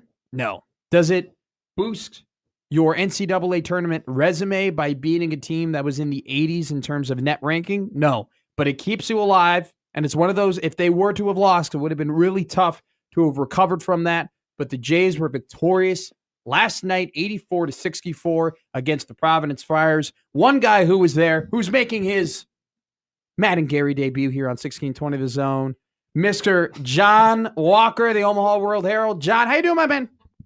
Man, I'm good. I got the ham horn and everything. That's a heck of a way to start a Wednesday after the morning after a Jays game. So I'm thrilled. Thanks for having me. Of course. Thanks for coming out. We're rolling out the red carpet for you, Johnny. You're a special Other guest. than you don't get Gary Sharp. Sorry. Yes, other than that. You get the B squad. It's like back in the day going on Carson, and it's like, wait, you're not Johnny. Who's guest hosting today? Alrighty, John. Look, I think the obvious story coming out of last night's game is the bench. I mean, it's been no secret that it's been a struggle bus the entire year trying to get production from the second unit, but they bursted out into the scene. Isaac Trout, Mason Miller helped combine along with others for 29 points off the bench that propelled them to this 20-point victory. How do you feel? Like, are you more confident now that this team can make the run into the tourney and maybe even win a tourney game after this performance from the bench? And do you think it's something that could be sustainable? Yeah, I think that last part is the most important piece. Yes. Because I think a team with Ryan Kalkbrenner, especially, and with the way Stephen Ashworth has stepped up in his second year, I think those two alone are going to have Creighton in nearly any game they play. Yeah. I really do. We've seen what this team is without Ashworth. We saw what it was without Kalkbrenner. Both of those happened in Las Vegas, ironically enough. Yeah. And so I think with those two, Creighton's going to have a chance in any game. But everybody behind them, especially the bench, as you pointed out, has kind of been the question. Mm-hmm. The Jays have been as good as Jemiah Neal has been most nights. Yes. In last night when Providence wouldn't let him get a lot off, you were looking for that third score. Well, it helps when Isaac Trout comes off the bench and hits 4 threes in 4 minutes. That was the huge part, obviously. Yeah. And so if they do get production like that, if you add, they had 29 bench points against Providence. If they have 15 to 20 bench points a night, they're going to be really formidable. Now, the question is, can they get 20 bench points a night? Is Isaac Trout going to catch fire again? Is Mason Miller going to, kind of regress to the mean and in a positive way in this instance? And so that's the key. Can they do it consistently? So I think they could get to the tournament. I think they got to finish 12-8 in the Big East at least. But I think they can get to the tournament.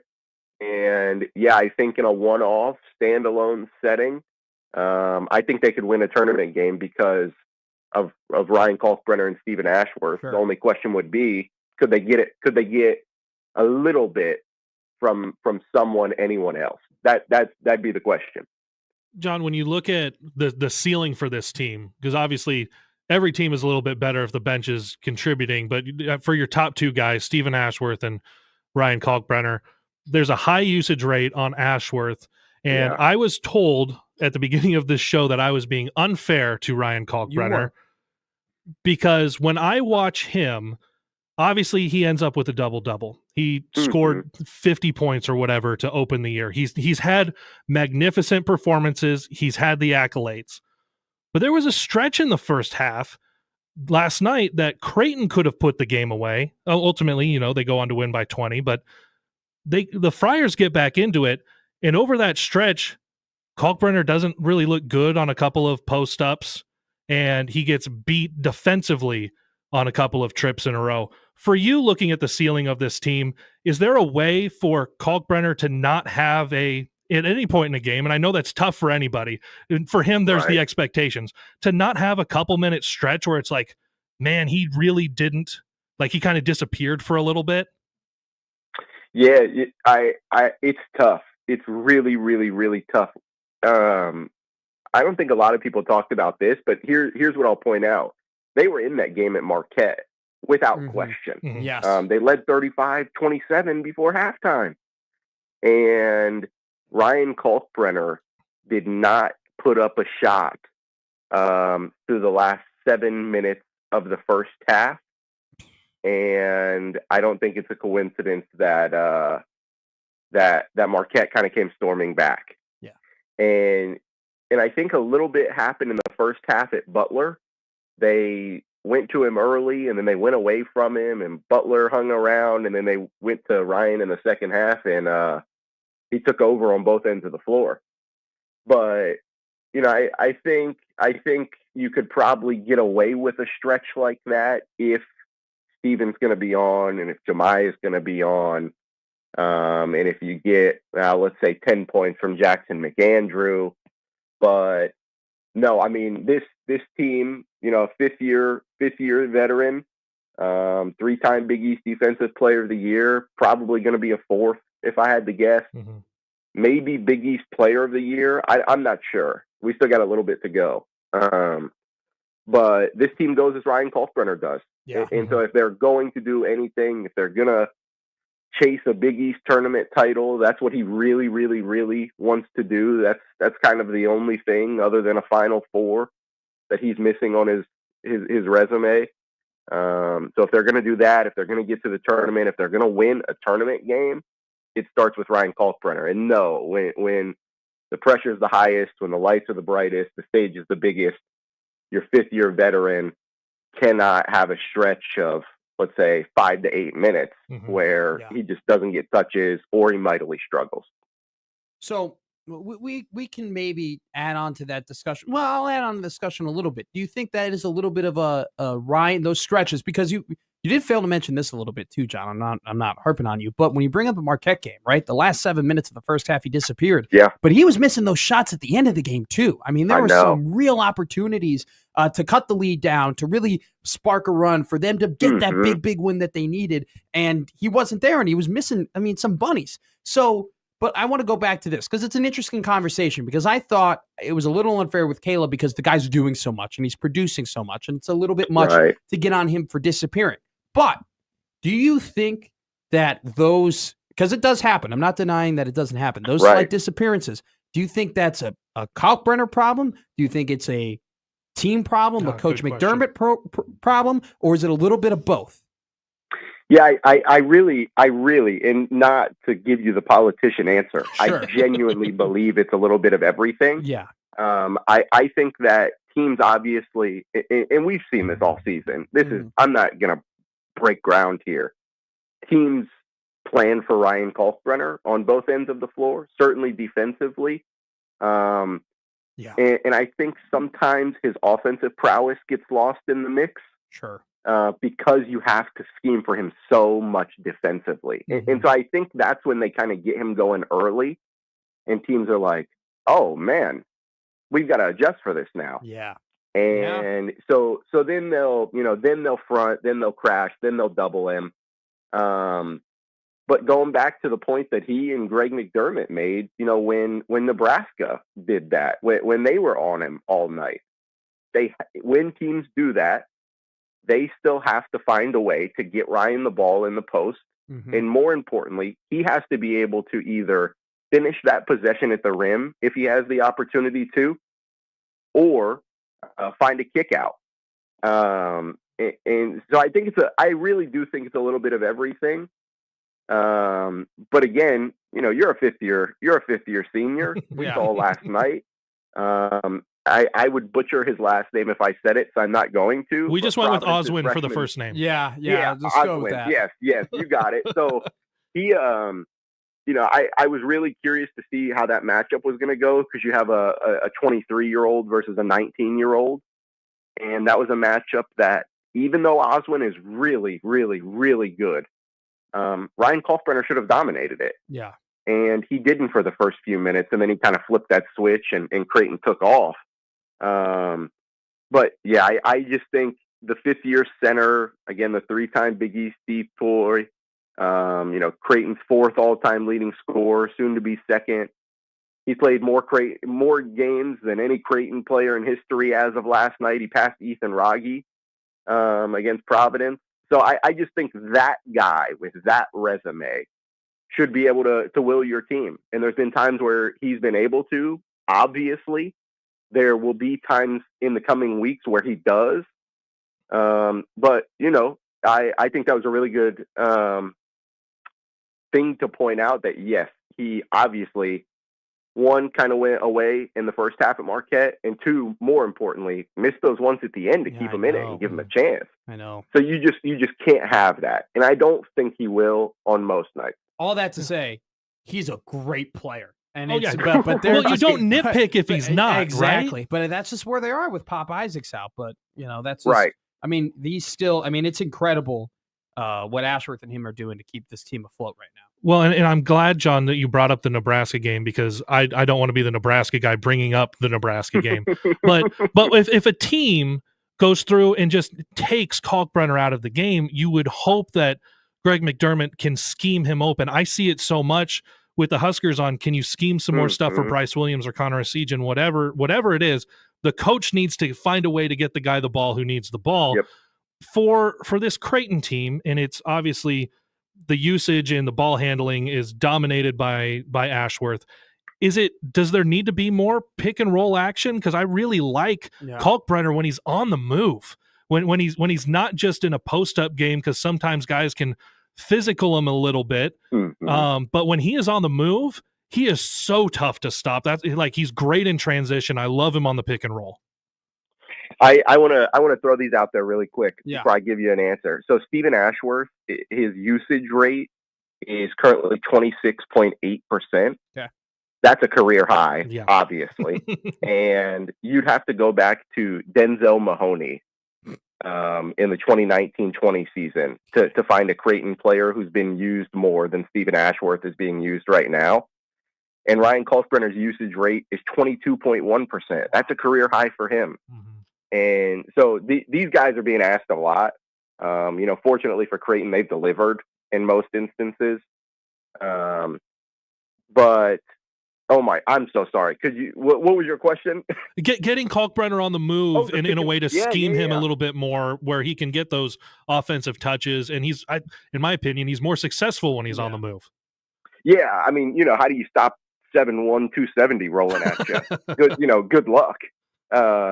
And we saw last night on a couple of those lobs that all you got to do is flip it up and put it in the vicinity. Sure. The wingspan's going to bring it in, I promise. And no, so they went to that inverted pick and roll quite a bit against Providence because Providence was just really, really, really physical at the point of attack, which they had been all season. Creighton knew that was going to be the case. And so I think midway through the first half, and especially while they built that lead in the second, Creighton went to a little bit of an inverted pick and roll. And that let Ryan Kalkbrenner get on the move. Well, what happens? Well, then Stephen Ashworth kind of weaves his way into the paint, and it's either a flip up if they hound him, or Ryan Kalkbrenner kind of sets somewhat of a screen, and Stephen Ashworth can get to the rim and lay one in. So no, I think that was really successful for them last night, especially. Maybe we'll see a little bit more of it in the coming weeks. But yeah, you just have to get Ryan Kalkbrenner on the move if teams are going to crash and double and front. It's like, okay, well, and if you're going to crash the block, well, take him off of the block. Yeah.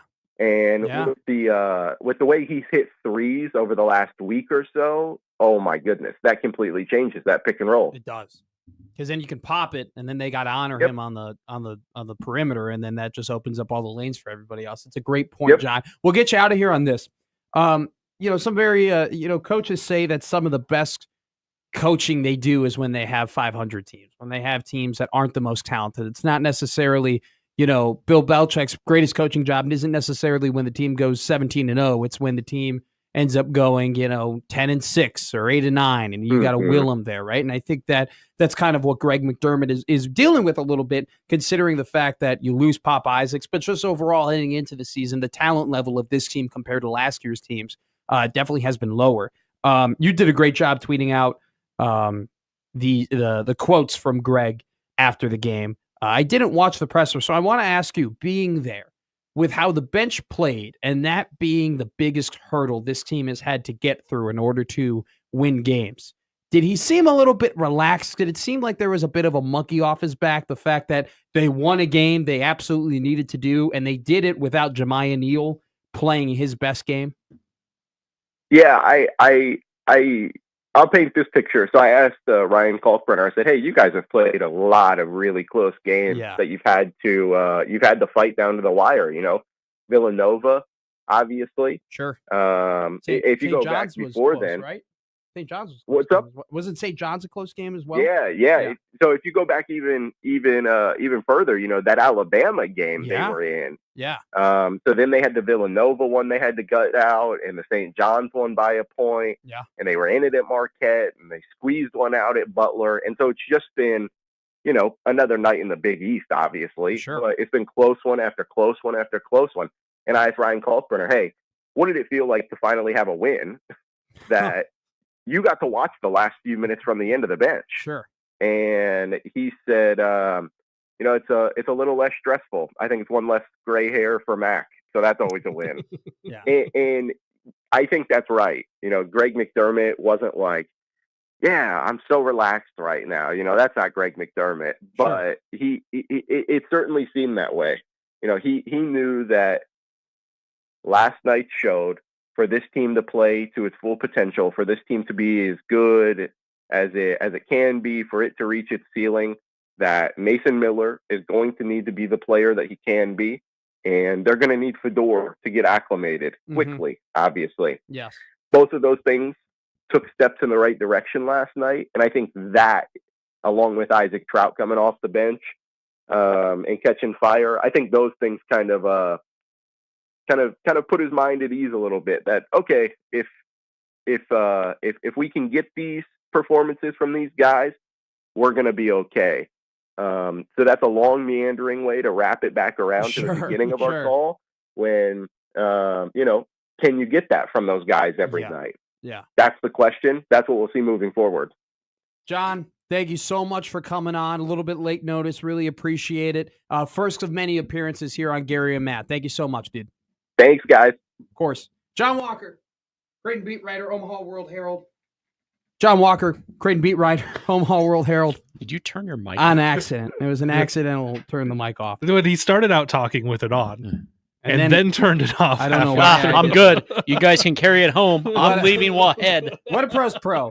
John Walker, OWH, Creighton expert. Great interview. We'll have a little bit more basketball talk coming up in the next segment. Not just Creighton, not just Nebraska, a little bit of Omaha too, all funneled in there before we get to Counter Reads, Brandon Vogel to end the show. You're listening to Gary and Matt here on 1620 The Zone.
It's not, I thought this was a different song for a second.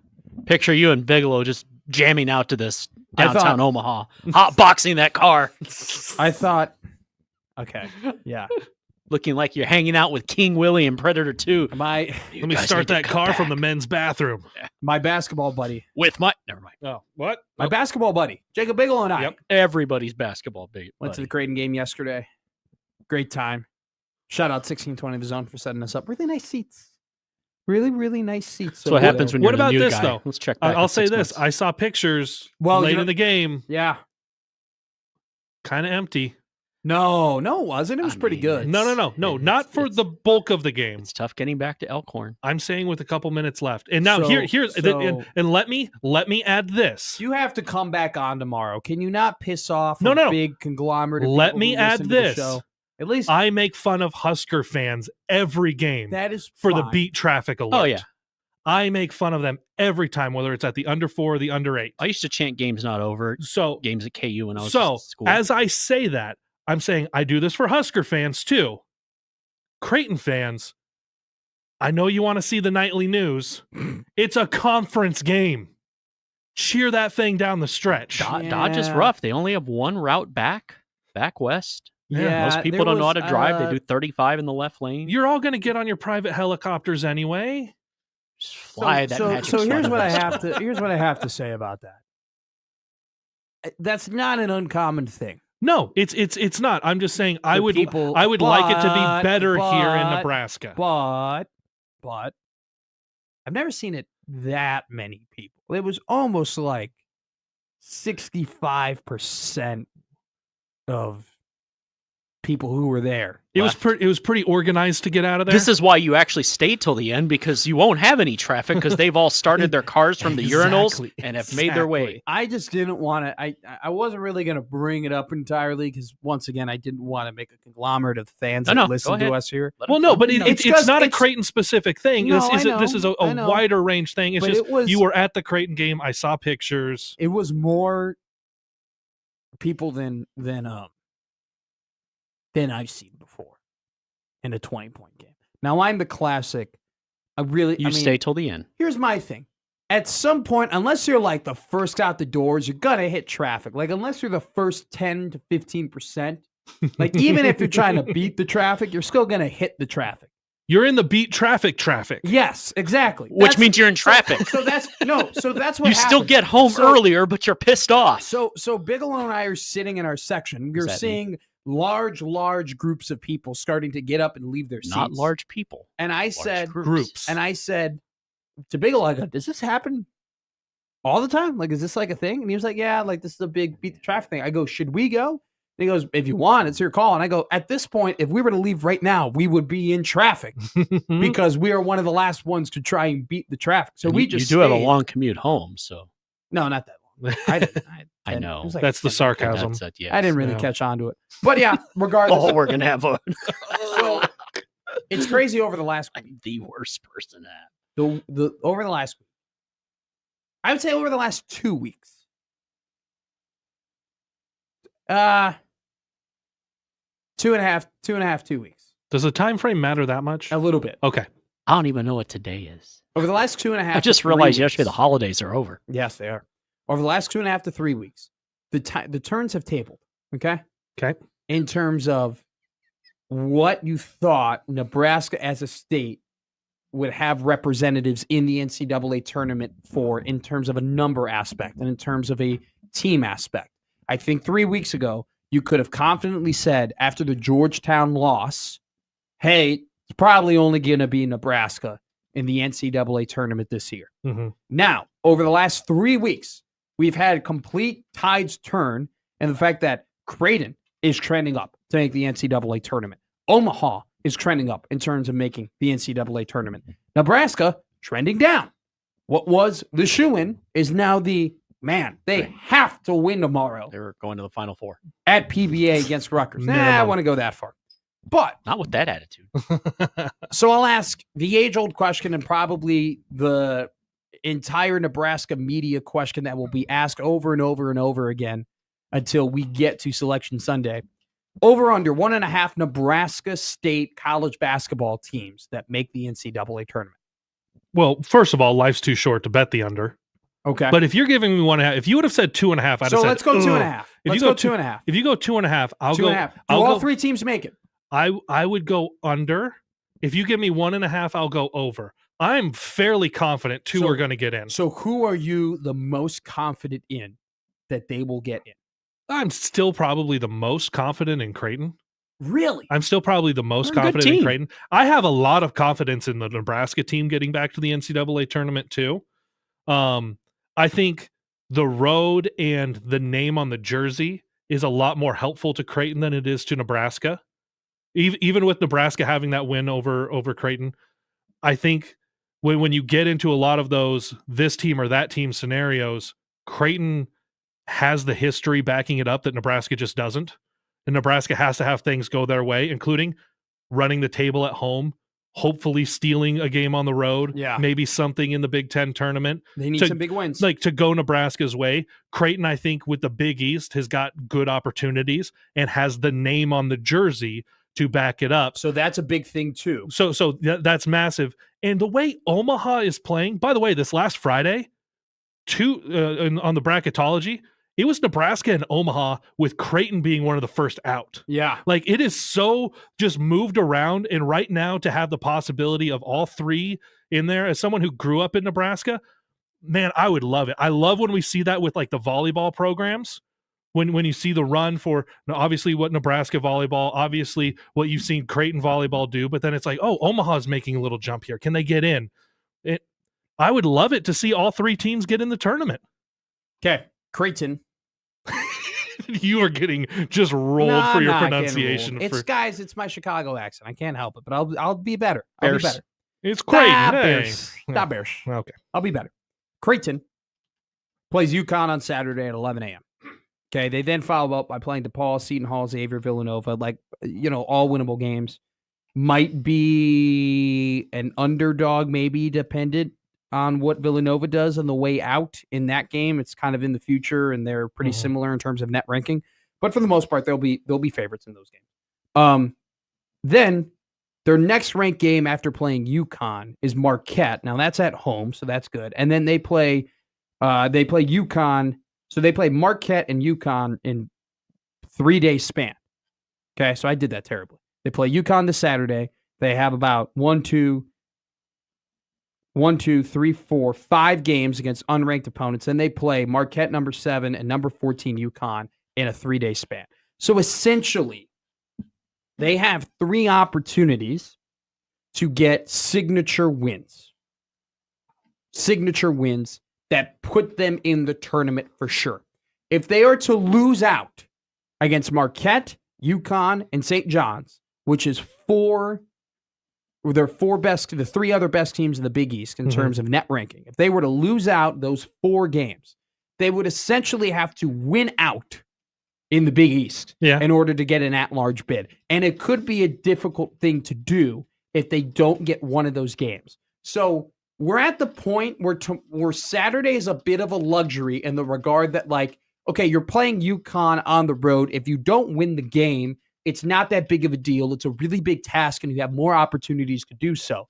But then once they start playing Marquette at home and UConn at home, it's almost essentially as if those are must-win games. At least one of those games is must-win if they're going to securely put themselves in the tournament and not have to kind of hamstring themselves in winning in all the other games in the Big East. So Saturday's game, I would say, is maybe as important as the games at home, even though it's harder to win on the road, because if you were to win Saturday, it almost takes a little bit of that pressure off when you play Marquette and UConn at the Shy. And we all know that when there's a little bit less pressure, that guys can be looser. When guys are looser, guys can play better. So Saturday, whilst we've been calling it, well, if you win it, it's great, but if you lose, it's not a big deal. Man, it's more than just great if they beat you. I mean, it is almost like turning the table like I haven't seen in college basketball in the time that I've been watching it, to go from, man, you're down and out losing to Georgetown, to then just a couple weeks later, you win 5 out of the 6 and you beat the defending 2-time champion UConn at their spot. Yeah, it would set things up really well to win win all of those other games before you get to that Marquette UConn stretch again. So you're looking at another 6 in a row from where they're at right now. Now, I'll give you this because I play this game a lot with Nebraska on where things go through like the non-conference and then the bigger teams that they're taking on and those types of things. So you have that 5-game stretch sandwiched between 3 games against UConn and Marquette. Let's say Creighton wins. They're getting those 5 in the middle. Yeah. All of those non-con. I'm saying they get those 5. Do you feel good if Nebraska? Sorry, I'm surprised it took me this long into the show to do that. You're good. Creighton gets those 5. Do you feel good if Creighton goes 1-2 in those others with the 3 games against Creighton or against Marquette and UConn? Great. Yeah, great. I think so too. Great. I think Creighton would feel good with that because you would go 6-2 over that stretch, and you would have a win over one of those other teams. So what does worry me is this a little bit though. The UConn last year, so this is 2024, okay? UConn was a number 1 overall seed. Marquette was a number 2 seed, and Creighton was a 3 seed, okay? Outside of that, there wasn't another Big East team in the tournament. Yeah, you got to be at the top. Last year was a 3, the Big East, and it probably should have been a 4 bid, but it was a 3 bid league. It was really top heavy. And so what you're really going to be competing with at this point is St. John's, because St. John's right now is 15-3. They've been doing a lot of what Creighton's been doing. They haven't been able to knock off the top of the teams that they lost to Baylor in a double overtime 1-point game of Thriller. They lost to Georgia, who's a really good team in the SEC, and they lost to Creighton, which is a big win for Creighton. Not only did they lose to Creighton, they lost to Creighton at home. They lost to Creighton at the Shy, so never mind. I'm looking at the St. John's schedule. But a lot like Creighton, they beat Butler, they beat Xavier, they beat Villanova, they beat Georgetown. Creighton didn't do that. And it was UConn was number 1 when they came here too. So just to look out, like the team that Creighton's going to be competing against, if we're sticking with the Big East being a 3-bid league, which it could end up being a 4-bid league depending on, how things pan out. But you really want to make sure you're in the top 3. You want to make sure that you're the team after Marquette. You want to make sure that you're the team after UConn. And how do you do that? You got to beat one of those 2 teams. Go into the Mavericks very quickly before we get to Brandon Vogel. They're playing great basketball. There's a little bit of me that is slightly worried because first off, the Summit League's a crapshoot. It really just comes down to that tournament and winning that tournament. And it's always, always, always hard to win a tournament, no matter what seed you are. And I am a little worried. There is such thing as called it peaking at the wrong time.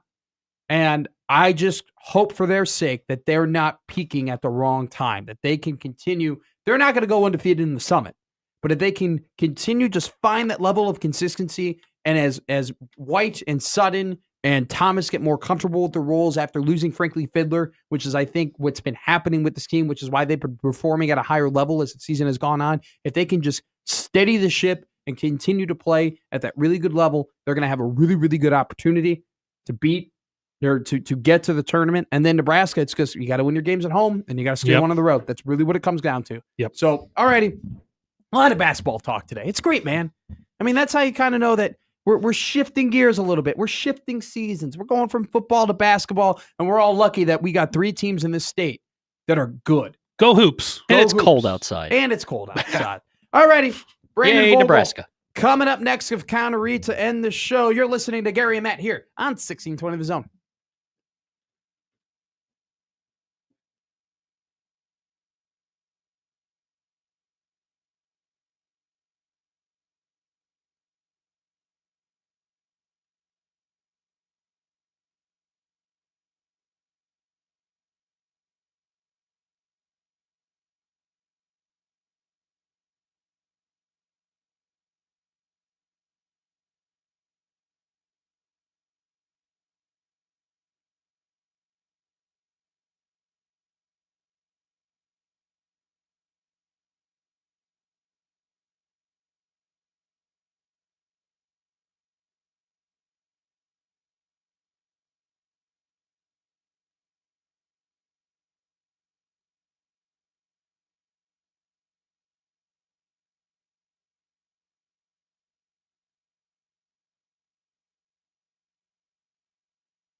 little Pink Floyd for our astound guest, Mr.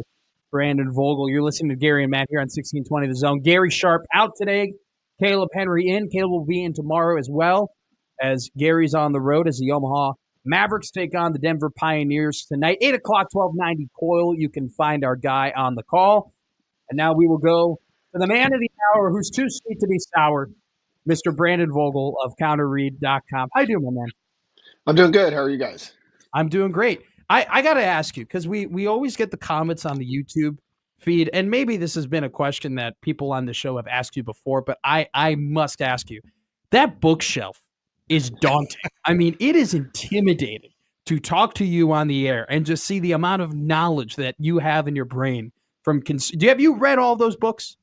No, not all of them. It's sort of aspirational. For some reason, I keep buying books, even though there's like enough here that I probably will never get through them all. But Sure. This became a thing. This became a real thing in 2020 when obviously like the entire world was on Zoom, and like we saw, like, watching national TV, people had really carefully constructed backdrops. Like, this is just my office. This is the only place I have to do this. Those are the books that I have accumulated over a lifetime. So yeah, hopefully one day I'll have absorbed everything that's back there, but haven't gotten there yet. Well, Matt, I gave out a book recommendation earlier in the show. Is it on your shelf? It is about the ABA. It's called Loose Balls. Oh, yes. Let's see. Wow. I think I might actually. I'm not the only one who knows this book. Have you read Loose Balls, Mr. Vogel? Original hardcover copy. Oh, look at you. Wow.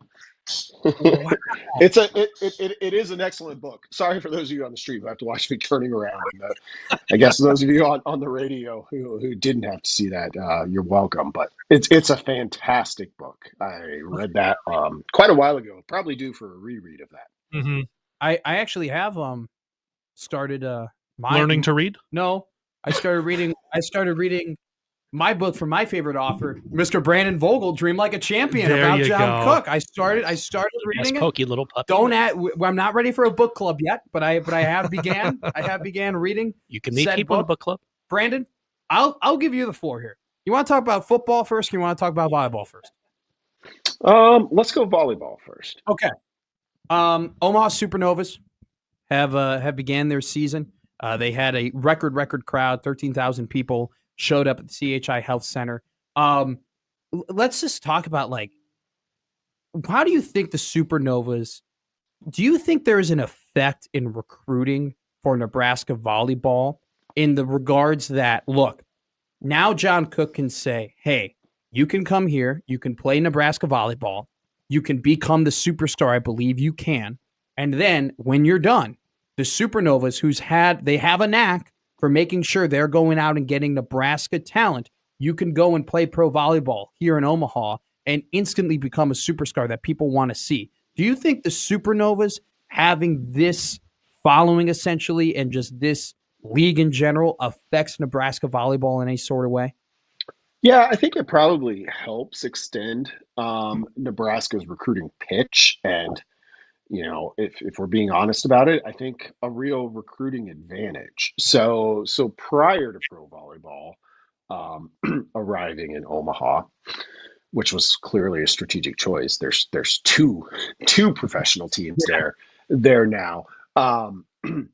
Like, Nebraska club volleyball scene was massive, and you know, Coach Cook talked a lot about that when we were working on the book Dream Like a Champion, and you know, that was part of the pitch, but it was also, I think, something for at least players that were in the Midwest certainly were already familiar with. They were used to going to Nebraska and playing in these big club tournaments or encountering really tough and really good and well-coached Nebraska teams. I mean, Cook gave a ton of credit to some of the, like, longtime club coaches that are out there.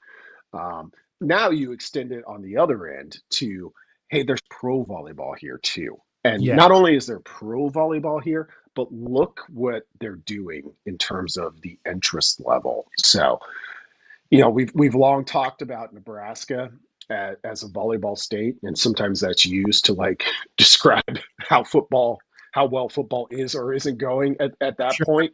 But absent of the football context, like it just is. There's an incredible hunger for the sport in the state of Nebraska. Sorry, people on the chat were asking about my hat, and I'm really proud of my hat. So it's a banger. It's very good. Yeah. It's a nice one. Yeah, I'm very happy with it. It's a nice material as well. My biggest question when it comes to like volleyball, especially professional volleyball in the state, is what is the line overall? Because you've got now Love. I need to keep reminding myself that like they did an entire thing about how you pronounce it. It's not Love Ba, it's not Love B, it's not all those things. But you've got two professional teams in Omaha. Like, where is the saturation point where you have too much? There's not enough support to go around for what you have. And Brandon, obviously, there are dudes on each of these teams. Like there are really, really good players that have Nebraska ties on each of these teams. So you feel like there's going to be the support level, and Nebraskans support really, really well, other than the last 2 minutes of Creighton's game last night. Where is that point for professional volleyball in the state? Well, I mean, I guess Omaha might be the front lines for finding that out. And maybe it's an outlier for that too. My colleague Aaron Sorensen on Counter Read last week did a great story kind of looking at these two professional leagues as they were getting ready to go. And Kelsey Robinson had some really great comments about sort of how they offer a little bit of different paths for players at different stages of their career. So I mean, in terms of the leagues like continuing to coexist, like if this were a different sport, if it were two baseball teams or whatever, you'd be like, well, eventually like one will win out or they'll merge or something. I don't know if that's the case. Like I think both of these professional volleyball teams have a little bit of runway here, and kind of the numbers will tell us. Like, do people end up favoring one over the other? Does one just have a better game day experience? Those things all factor into it. But when you go back to kind of, I think volleyball at the club level, like it starts at a very young age, and there's a lot of players out there that look to these players when they're at Nebraska, and now when they're in Omaha at one of these teams, they'd be like, I've admired that person for a long, long time. So I think it should have, at least in Omaha, a pretty long tail. So, Brandon, we'll switch to football here. And I love asking you national questions, like national football questions, because I think you always have a unique insight into what's going on just on the macro landscape. And so I want to talk about the two national championship head coaches here, Marcus Freeman and Ryan Day. Their seasons began around August when fall camp started. Their season is going to end January 20th, whether or not they win or lose. And right after that season ends, they're immediately going to have to start recruiting their own guys to come back to their team, to not enter the portal. And whilst this whole process of them being in the college football playoff, preparing for these games, winning these games have been going on, they've also been recruiting guys and setting the groundwork for guys that are in the portal that they might want to acquire for next year. Do you think there is a legitimate concern just around the sport about quality of life for coaches, and that just being a college football head coach right now in its current state and form is something no one really wants to do?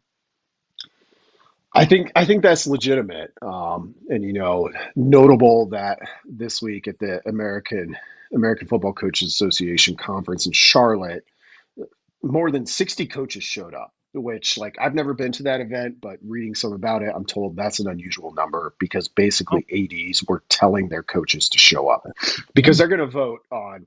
Well, they were going to propose a change to the portal, which would basically move it to, I think it was 10 days in January.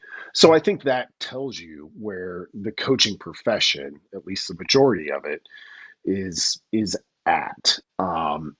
Because I don't think anybody thinks that the current schedule is sustainable for what they have to do. And in the first year of a 12-team playoff, it becomes interesting. Like, Ohio State was kind of tabbed as one of, if not the favorite to win the national champion this year because of the work they were able to do in the portal. And if you just compare this year to last year, well, they've been playing games this entire time. Like, I almost feel like Ohio State's barely gotten started in terms of what it could do. Who knows what their exact needs are in terms of the transfer market. So there's that piece of it as well. And then, the whole thing of like their players don't even, or they have this grace period where they can enter a portal once their season is over.